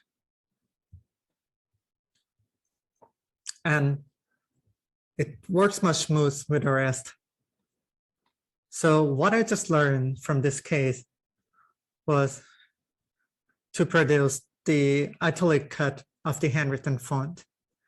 We should give full trust to your eyes and senses, not letting any software lead you to the uncompromised result, since we normally perceive more humanistic sense from the italic cut anyway. So to conclude, I would go back to the beginning where I mentioned these two terminal forms, that the Thai loopless gain lots of influence from the Latin. So I propose the term Thai Latinized. And through the process of this typeface, which motivated from the handwritten letter form to influence the Latin, then allow the result of the Latin influence back to Thai again. So I would call this process as an inversion of Thai Latinized. So yeah, this bilingual typeface is called Hui. which actually means lottery in Thai. Hui and Hui Thai will come with 6 weights, so italics. And Hui is also part of the TDC 2021. Thank you. Shout out to Jay Archer for picking this up as his judge's choice. So Hui is published with Positype, and you can try it out at positype.com or potch.xyz, which is my own site. So I hope my talk could be helpful in some way for you guys. And that's about it. Thank you.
Konnichiwa minasama. 日本語のタイポグラフィーに入門はよく、I should do it in English. Sorry, everyone. Welcome to the Japanese typography primer. Yes, that was a joke, of course. I could talk in Japanese, but I want you to know that knowing a bit about typography, you don't need to speak Japanese or understand Japanese. It helps to know a bit about the rules necessary for properly setting Japanese text. Why is this? Because living here in Japan, I often see horrible English typeset breaking all typographic rules you can ever see, even on official stamps, on official publications. So if you ever come around setting some Japanese stuff, it might help you. So what's today's program? So I will first introduce myself. So what's my background and why typographer and why I'm speaking about this. And then a very short introduction to the specialities of Japanese typography. This is all these different writing systems we have here and how those writing systems are mixed, and about grid typesetting and spacing rules. So let's start with self-introduction. So I'm far from a typographer or far from any business in font design. I'm a mathematician by education, so mathematical logic and theoretical computer science. So what you see in the background is from one of my publications, doing proof theory, many-valued logic, whatever. I'm also, nowadays I work at Fujitsu Research, doing machine learning, topological data analysis and formal verification. I'm also an international professional mountain guide on the board of the Japanese Mountain Guide Association, and yeah, all kind of activities. So, but why typography, or why Japanese typography in particular? So, well, I got hooked very early, high school or junior high school time. I got hooked via language to scripts, or via scripts to language. I'm not sure which way around. So one of the first non-Latin was when I studied ancient Greek in high school.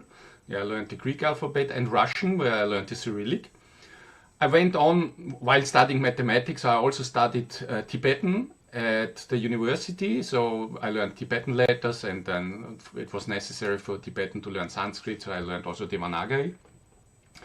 And for traveling then I came around for extended travel in Southeast Asia around the Khmer and the Burmese alphabet, which I really liked.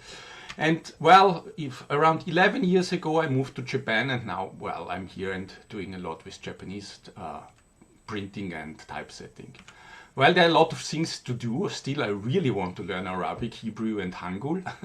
I'm not sure when I come around this, but it's still on my list of things to do. So I got hooked onto scripts. I liked them somehow, but what got me hooked into typography and thinking about typography was the typesetting system TeX. You probably haven't heard about this. It is very common in scientific, mathematical, physics, computer science for typesetting, well, normal documents, and especially because it excels in math typesetting. It's a long history. I don't want to talk about it as a separate talk. It is developed since the 70s. Just to give you a hint about the abilities, the paragraph format introduced by Adobe like 5 years or 10 years ago, I don't remember. Finally, it was open source available already 40 years ago in the TeX source code. So, and they could have taken it. They up to 5 years ago, they did line-based paragraph formatting, which is really bad. It supports also multi-script, left to right typesetting, all kind of stuff. So over the years I got a lot into this TeX and TeX Live. I'm now the TeX Live, the biggest TeX distribution maintainer, and doing Japanese support. I just give you small ideas about what can be done with TeX. So here is all kind of foreign text, mixtures, we have Tengwa, books, jazz or poster sessions, all kind of stuff, usual book design. So everything is possible with TeX.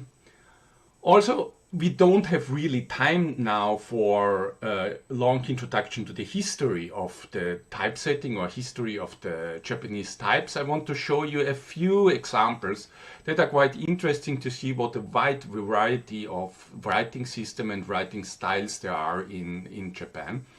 So here on the left, for example, you see a typical example of hiragana writing that was very common some 100 years ago, especially for females.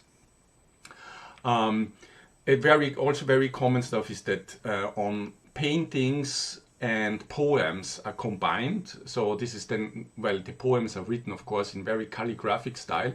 Even for Japanese, it's very hard to read often. So if you go to museums, you often see the written, what is written there on the poem printed in normal nowadays letter. That is actually one of my favorite. I mean, it's so crazy. Manga style, very old manga style explanation. And here also very typical example of Japanese art, drawings with poems on the side. Yeah, this is a political, organizational text. This shows somehow how a normal formal text would look like. You wouldn't expect something like this nowadays in Japan, because nowadays we use hiragana and katakana, but this is only a historical development. Actually, before everything was written in kanji, then everything was written in kanji and katakana, and only since like 50 years it switched to write everything in kanji and hiragana and foreign names in katakana. So if you, like I take old books from math or something, old Japanese math books, they are still written in a very strange way. So let's dive into Japanese typography. So that is, so to say, the ideal of typesetting there. Aligned typography. Line lengths, everything set to the same distance. It's also be reminded that most of the text here are right to left and top to bottom. And so the kanji, you start here, reading here, and it goes in this direction. This is very common. It's still even today. So the first book I read is, you would laugh, it's the Never-Ending Story, because the first book I read in Japanese, I decided for a book. It starts, as you will see, it starts from, well, what we would see the back, and it is everything written from right to left, top to bottom. So this is very common in Japan. Practically all printed books, also novels, belletristic, is written right to left, top to bottom. Scientific stuff is normally left to right and horizontally. But yeah, you get used to this. This is very this is one of the few remainders. So in China, as far as I know, hardly any publishing is done vertical typesetting, and even in Taiwan, where they have the most traditional kanji, is also mostly horizontal typesetting. So that's the ideal, everything aligned nicely and nice, but reality looks very different.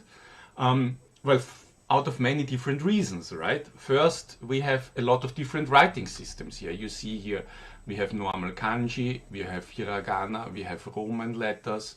Here we don't have any katakana.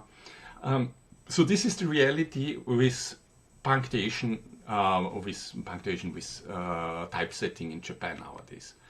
So what are reasons of unalignedness? So what they are aiming here at is really like a nice block. Like you expect a block set text.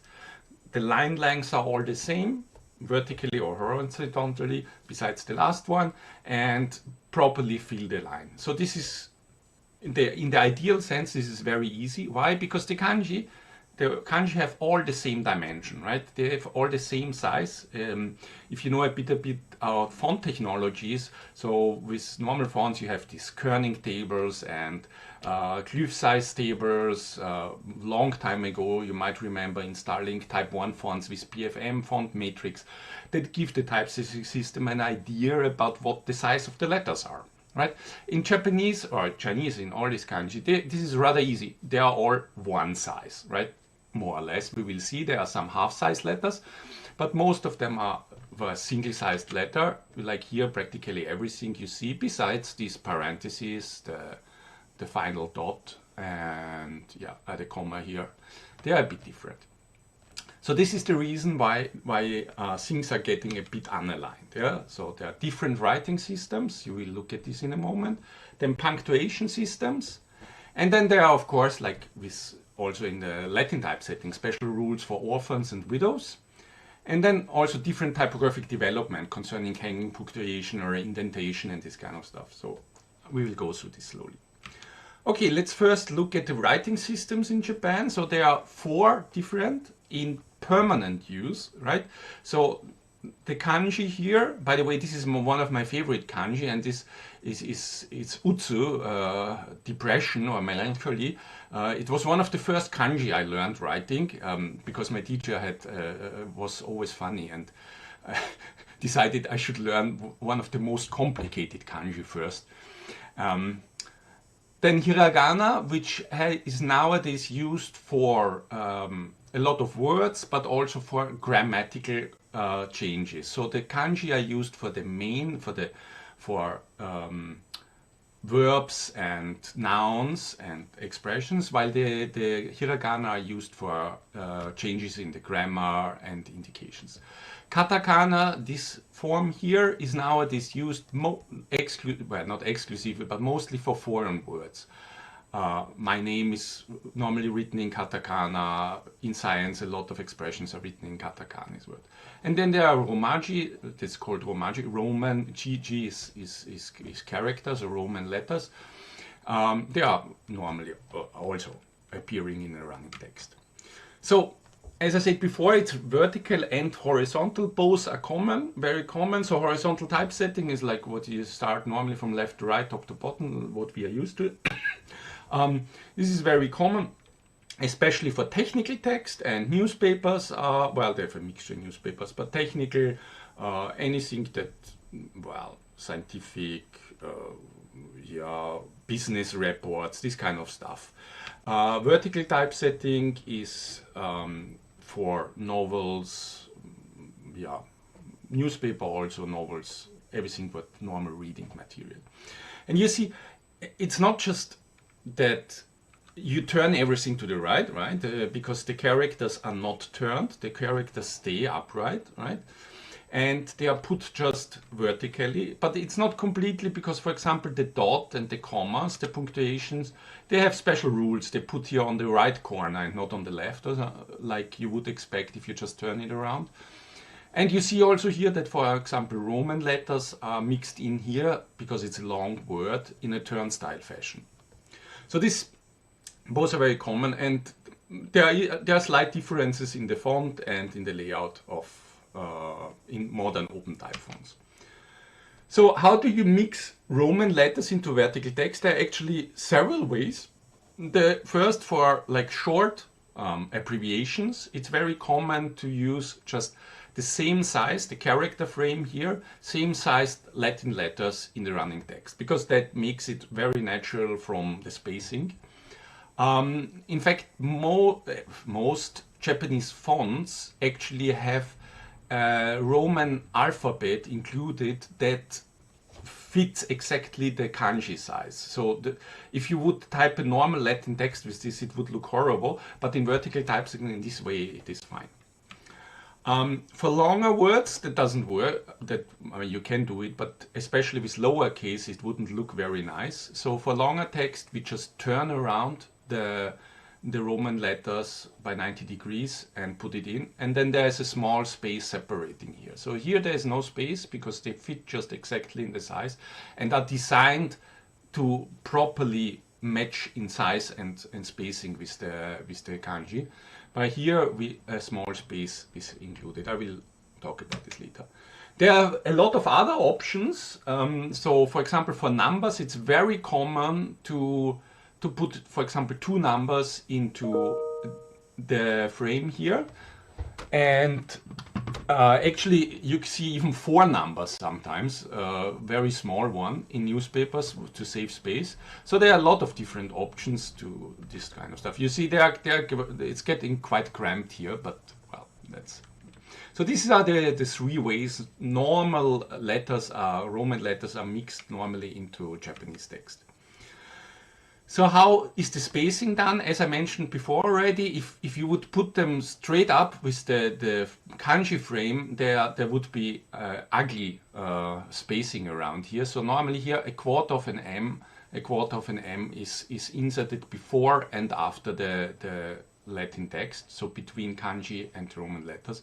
So 1M is in the Japanese is exactly the size of 1 letter. So 1M is 1 kanji with height. Width and height are also the same. So here you have one, well, these are tech expressions, you don't have to care about this. So this is 1M normally, and here you have normally a quarter of it.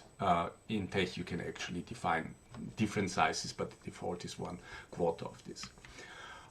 Yeah, it would look like it is there now. You get a quite natural spacing between the numbers and the surrounding kanji. Now let us look at the rules for punctuation.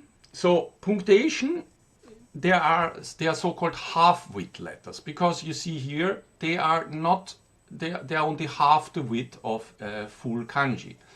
So what happens in the running text normally, that these half-width letters get an extra half-width spacing, so that they fill exactly one block, one set, one kanji width in the normal text. So this is quite natural. It is for quotation marks, commas, dots, full dots. There are a few characters that require central typesetting, like this middle dot, it relates to what we would use, either an dash or a slash. Those characters are set in the middle, so they are defined character classes. I don't list them up now here, but there are characters who fall into this class where you put just a quarter of an M space before and after, and altogether it's again a full M size, the size of the character. So what happens if you have consecutive punctuation? Now that's getting tricky, and that problem is that text editors most of the time just get it like this, right? They put the half M, the half size comma here, then a space here, and then an extra space here, and another half size here, and the same here again. The closing, so these are parentheses, opening and closing parentheses, very common. So here you would get also again a half width space open. That is what is happening in a text editor quite often. What would be the correct output is actually that one of these two is dropped. So that, because that looks too far out, it's spaced out. I mean, if you, so in Roman typesetting, Roman letter typesetting, what we try to avoid is these rivers of white, right? We want somehow a uniform gray impression of the page. And if you have rivers of white, that's not good. And these kind of stuff would create holes in the text. So this is not nice. Here, one of these half-width spaces is taken out and only one remains here. And actually, in this case here, closing and punctuation, they are actually so set up without any spacing, right? So they are again, depending on the classes, there are rules for this when they are set close up. So this would be what a Japanese would expect. And if you set it like this, people would feel like, what a bad typesetting. And the funny thing is, I see the other way around quite often. Like, we would expect after a comma in Roman letters, after a comma, a space. And I often see even in the trains here, in the explanation of the trains, that comma and the following letter is set close up. And that looks strange for me. And I mean, we could avoid these kind of things. So what kind of effect does it have? So this would be 10 kanji, just normally aligned in the same length. And if we don't use this special rule, like what is happening here, it would look like this. It would align nicely, right? Every of these characters here just fills with its half-width space a full width, and you get a nice, again, aligned. But because of this open space here generated, what actually should be done is that this is a bit slightly compressed here, makes it nicer, and that makes the line length a bit shorter. Now you could say, well, but why do we do this in the first place, right? Because if we want nice aligned typesetting, then we shouldn't do this when then everything put right. Unfortunately, because there, as I say, there are Romaji characters, the Roman letters, then there are small letters and other spacing stuff in Japanese, that anyway, the line lengths will not be exactly matching up. So this kind of, that there are only proper width characters is not very rare, but it's not that common. Okay, so glyphs and orphans, not surprisingly, there's the very same stuff. So for example, if you look at this example here, so this is a closing parenthesis, yeah, here it's the opening and here's the closing. So the text, again, you would read in this direction top to bottom, right to left. And so this is the opening parenthesis. So in horizontal text, that would be also the upper one. And this is the closing. And you don't want the closing parenthesis alone on a line, because that is strange. Well, it's the same with us. If you have the quotes, the quote should not be on the final quote should not be on the next line. Well, what happens is we have to shift over one letter from the previous line, right? Because otherwise that wouldn't match out. So what happens here, that this is just a bit stretched out, and this extra space is equally distributed between the kanji here. So all this kanji, between the kanjis, there's always a very slight space introduced to actually fill out one M space, one kanji space, that at the end, this last one is perfectly aligned with the Kihon Hanmen. Kihon Hanmen, so these are Japanese technical terms. This is the frame. When you create a page, you have actually the length is like 20 characters of a kanji and that many lines, and everything spacing is predetermined. Same here. So this character should have been on the previous line, but again, you don't want opening parentheses on a line on the previous line. So again, here a bit of spacing is entered to stretch out the line to get it done. Line adjustments in general are complicated. So these, if you go from right to left, so this is a nice line, right? There is nothing to do. Well, because we have one comma that is just one comma that gives a full M, and everything else are normal characters at the same size. So there's nothing to do. But for example, in this line, we have a comma and the opening parenthesis, and so we get only 1/4 of an M here, 1/2 M here, and 1/2 is missing.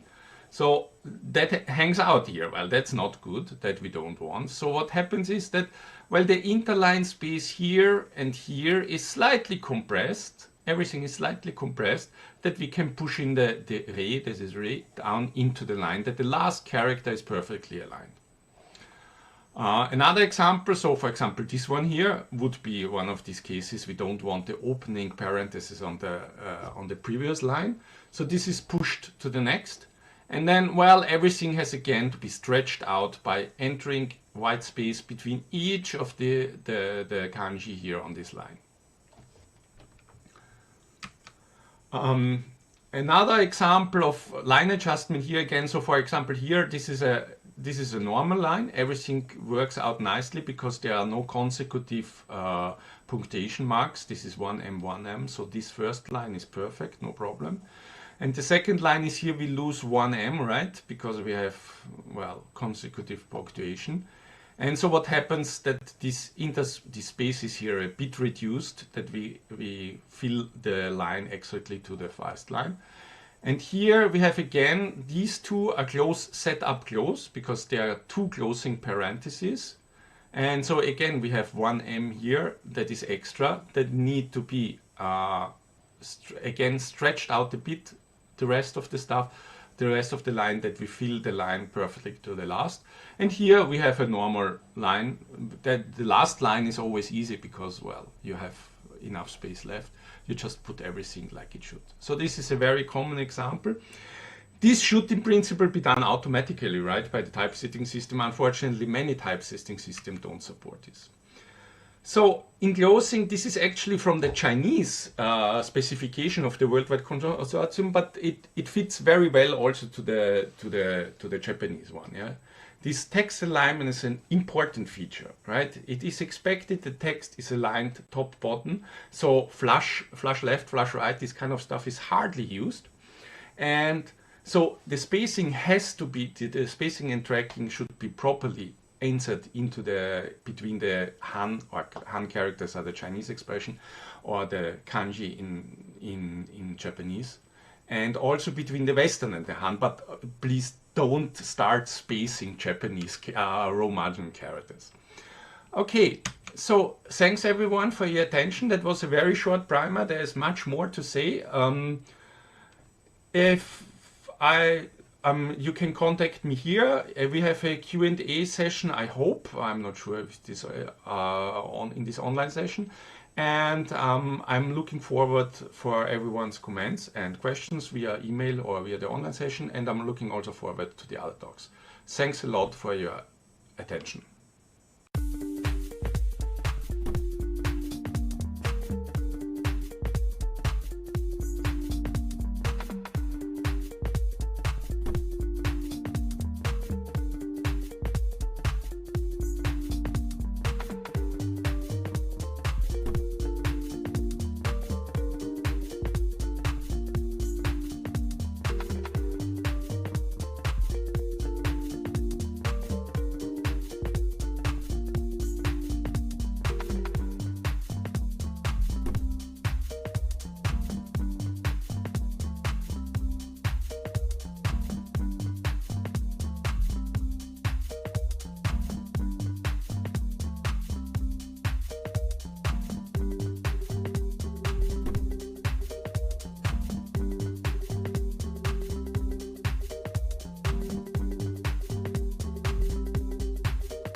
Hi, Olivia. Hey, Micah. Hi, Steph. Hi, Micah. And hi, everybody. We are the League of Movable Type, the first open source font foundry. You might know us from the weekly typographic podcast and newsletter, but we're coming to you live from TypeWknd this weekend. I'm Micah. I'm joining you from New York State. I'm Olivia. I'm joining you from Brooklyn, New York. And I'm Steph, and I'm joining you from Melbourne, Australia. And we are here to share a few of our favorite talks that we loved and give you a couple that you can look forward to tomorrow. Oh boy, what a superb Saturday, guys. So good. There were a lot. Steph, hit us. Tell us some of your favorites from today. Well, I had a great day today. Like you said, today was a super Saturday. So I continued my world tour with another type walk with Wakar Kumari in Kashmir. So he took us around and we looked at some signs. And as has been a bit of a theme with this particular TypeWknd event, there was a big conversation around the Latinization of some of the signs. And it was just really, I guess it was just a bit sad to see these really kind of plain Latin letters and characters and signs replacing some of the beautiful traditional signs around the area, and also just the diversity that was in the older style signs, you know, the tweaks between the different types of scripts that are local to the area and the different languages and things as well. So I really liked, and again, I just think this was such a nice example of people using typography to also just connect. Like, he started it with this project, the Kashmir Type Hunt, with 3 friends as a project of documentation, education, and revival of identity in an age of these cheap Latin signs being printed and stuck up on buildings around the area. So I just think that one of the other things I've taken away from TypeWknd so far is just using typography as a way of creating, connecting, and just doing something different, and exercising your creativity in different ways. It doesn't have to be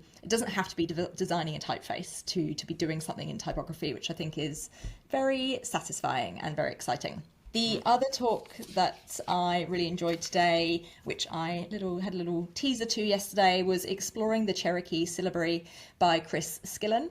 And he talked about how the Cherokee language, how it changed and moved from being primarily a spoken system and language, and how just the evolution of actually it becoming a written language, which is not something I'd ever really considered before, about how really all languages have changed from being spoken languages into having to then been represented on paper or on papyrus, or whatever era, or on stone, whatever the era it was that it was written down for the first time. So he talked about the process of that happening, who created that. So Sequoia, who wanted to represent the language as a written language and put words on paper.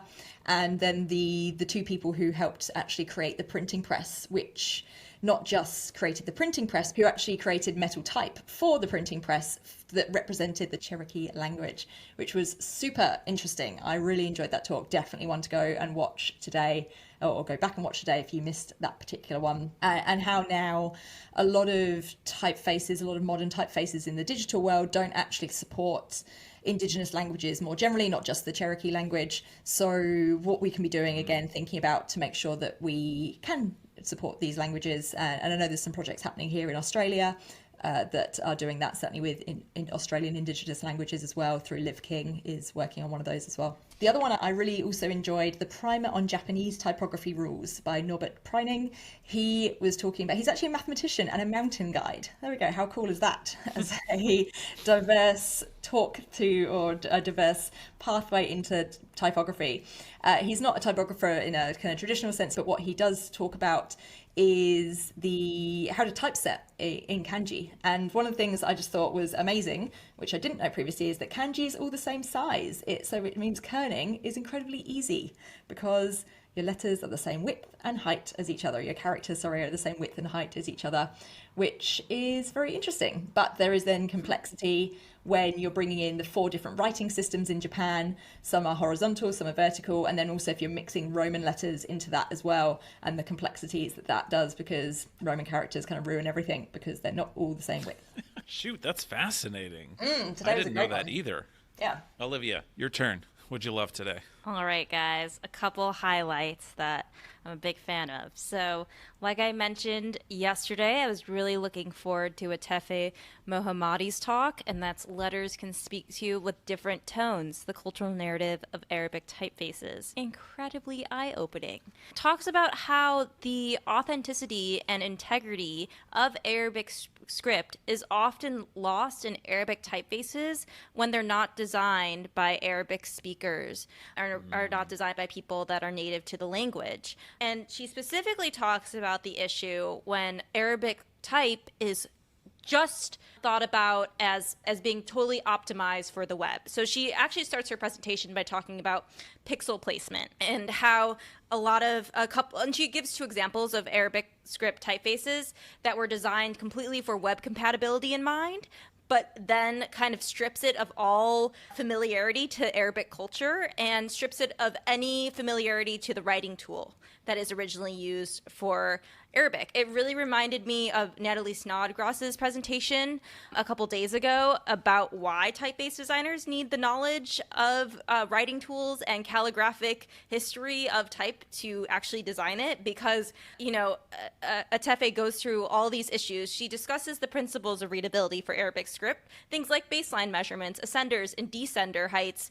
But when Arabic typefaces are designed not by Arabic speakers, these principles get designed in a way that someone is thinking about Latin type, not the way that someone would actually be writing Arabic script. So a crazy disconnect happens. It's really unfortunate. But she herself is actually a type designer, and I love that at the end she shares her own typeface that actually is very compatible with the web, but brings in the Arabic traditions and the Arabic history and culture into the typeface itself. It totally brought my attention to a typography situation I had no idea about, and it was really eye-opening. So I definitely think that's a must-watch. And then another video I loved was Strategies for Foundries, and that was by Joanna Correa. And she really gets into the details of how to market your font and the business side of type design, which is sometimes not talked about as much. We love talking about letter forms and all that, but at the end of the day, sometimes you really just got to make the monies. So this is great for, those that are passionate and talented in type design. Maybe they're beginners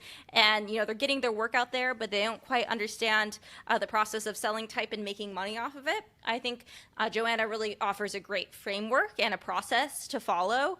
She gives interesting insight into all the different channels that are available for selling fonts. There are retailers now for selling fonts, and maybe you choose one retailer for a handful of fonts and another retailer for another handful of fonts, and that way you can kind of diversify the groups of people that are viewing your work. She offers a few others besides that, but I thought that was kind of interesting and unique.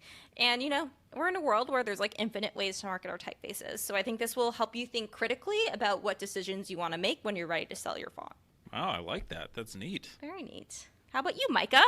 Well, funny you should talk about the monies, because my first favorite of today was actually also about money.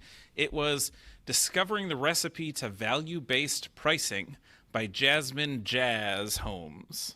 And I gotta say, she lives up to the nickname. She's extremely enthusiastic and very fun. The whole thing was it felt like a workshop. It was very well produced and stylish and had lots of great graphics. And she was just very energetic, which was great. So it was super professional talk about a topic that I am personally very fascinated by, this value-based pricing topic. I feel like it gets thrown around a lot and hardly ever explained. And so she actually positioned it in a really neat way that is very unique. And it was, the recipe here is kind of a pun that comes throughout, where she's using visuals of pie and slices of pie and ingredients. And so she positions it as are you pricing for the ingredients, the slice of pie, or a full belly? And I was like, oh, that is interesting. I have never thought about it that way. Excellent. Yeah, very cool. And then it was neat because she she talks about the value on your side as the person providing the service, how much time you want to put in, how much you enjoy the work, whether it's giving you enough income. And she said something that just was a knife right through my heart, which was, we're not just here to work and die. And I was like, oh, wow. Yep. Okay. And we don't talk about that ever. Did you then close your computer for the day and go, that's right, I'm done. I'm done for the day. I immediately called my therapist. Yeah. But honestly, like, huge respect for focusing on that and focusing on that first, because, you know, it was only after that that she got into, okay, how do we start measuring the value for the client? And had a cool series of examples sprinkled in, which I think is what this topic needs, is examples. So it was useful. I will say before I stop talking about this particular one, goodness gracious, we need more words to describe value. The number of times I heard the word value in this talk was a lot. And, you know, that's interesting because, like, if you can kind of get over hearing that word repeatedly and listen more to the examples in the explanation, you will get some really valuable perspective on what I honestly think is, like, literally the most important part of running a design business. So huge kudos to that talk. Honestly, one of my I think actually my two favorites today were maybe my two favorites of the entire conference. Massive from my claim. perspective. Massive claims. Yeah. Yeah. So the second one that I want to talk about, totally opposite end of the spectrum. This one was tough to get into. I'll tell you the title. And it was very serious. And then, you know, basically as we got into the details, it was amazingly fascinating. So the title that I was intimidated by is Typotech North American Syllabics, Accommodating the Typographic Needs and Preferences of Local Syllabics Using Indigenous Communities by Reforming the Unified Canadian Aboriginal Syllabics Text Standards. And I was like, what am I in for? And it's actually talking about this super interesting project aimed towards including like inclusivity for Indigenous people in Canada. And fascinatingly, he showed on a map like the giant size of Canada and how basically like non-Indigenous peoples take up like this tiny strip at the bottom, and the entire rest is, you know, people who are from there and have different cultures. So I thought that was fascinating. And the fact that the glyphs, it was more than just like demonstrating that their written language is entirely different from Latin, which was also fascinating because some of that I've just never seen before. But he made the point that like the glyphs don't even exist in traditional type design software. So it's impossible to build fonts for them in the current state. And that was where this project started.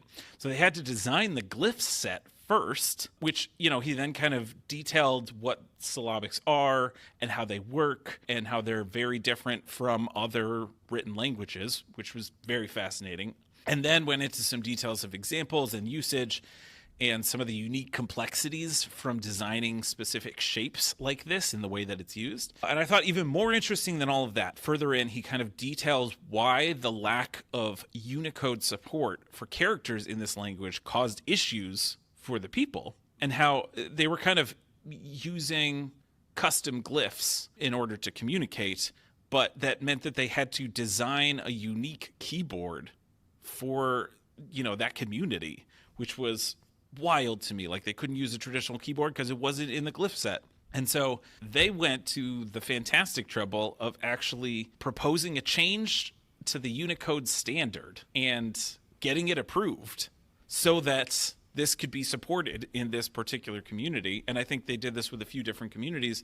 And he just pointed out the importance of that in the fact that for the first time, hopefully in the future, the near future, once this like approval process goes through and then like the keyboards in our software get adjusted for this, it will be the first time that these people will ever be able to like text an email and like write a web page with a natural keyboard in their language. And I was like, that is mind-blowing. So I highly recommend this talk, even though, you know, it might seem intense at first.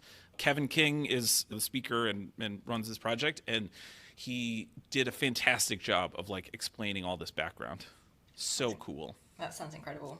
Yeah. Yeah. I mean, I think just like the awareness that in general, today's talks, but this whole celebration and conference, TypeWknd, brings to people, awareness is like even an understatement, because I think we're all sitting here watching these talks of languages and scripts we might not have even known about, bewildered that there are people that really don't have access to typefaces that represent their culture and all that. I think it's shocking, because Micah, that talk was not the first talk I've heard of someone creating a keyboard for their language. Back on, ChalkMA handwriting to digitization talk by Bavudi Suze Maurice, he also talked about how he had to make a ChalkMA script keyboard because it didn't exist. And how nuts is that? And like, That is nuts. It just like proves to you that, these efforts are so important, and like so many languages are on the borderline of extinction as we go to this very digital age. And if there's not any language support to support them, they're forced to move into a more Latin kind of centralized, language and script, and like that shouldn't have to be the case. So thank you for sharing that one. Yeah. And even the fact that I'd imagine a lot of these people who are working on these projects, I'd imagine on the most part are not being paid for them. So it's actually almost like you've got to kind of give up your time and energy to be understood. It's just incredible. Well put. Insane. All right, guys. What are we looking forward to tomorrow? Tomorrow, I've got tomorrow's a big one as well. The last day. I'm particularly excited about Type and Sound by Vivek Thakkar. So that one sounds really interesting. I'm not going to spoil too much on that one, but that's what I'm looking for. And then also a Reframing the Indian Vernacular Typography as well by Shantanu Suman. I'm looking forward to The Wonders of Hebrew Wood Type by Shani Avni. Sounds very cool. I love some wood type. Give me the physicality. I'm here for it. The other talk I'm looking forward to is Engaging the Filipino Type Community by Joanna Malinas. And that sounds pretty interesting as well. Oh, sweet. I got one for tomorrow that I'm super excited about that, is definitely in my wheelhouse, which is testing fonts on the web with Type Tuner, which is kind of a super nerdy coding talk. It's going to be really fun. Nice. See you tomorrow. All right. Excited to see everybody tomorrow. Do do do do. Do do do do.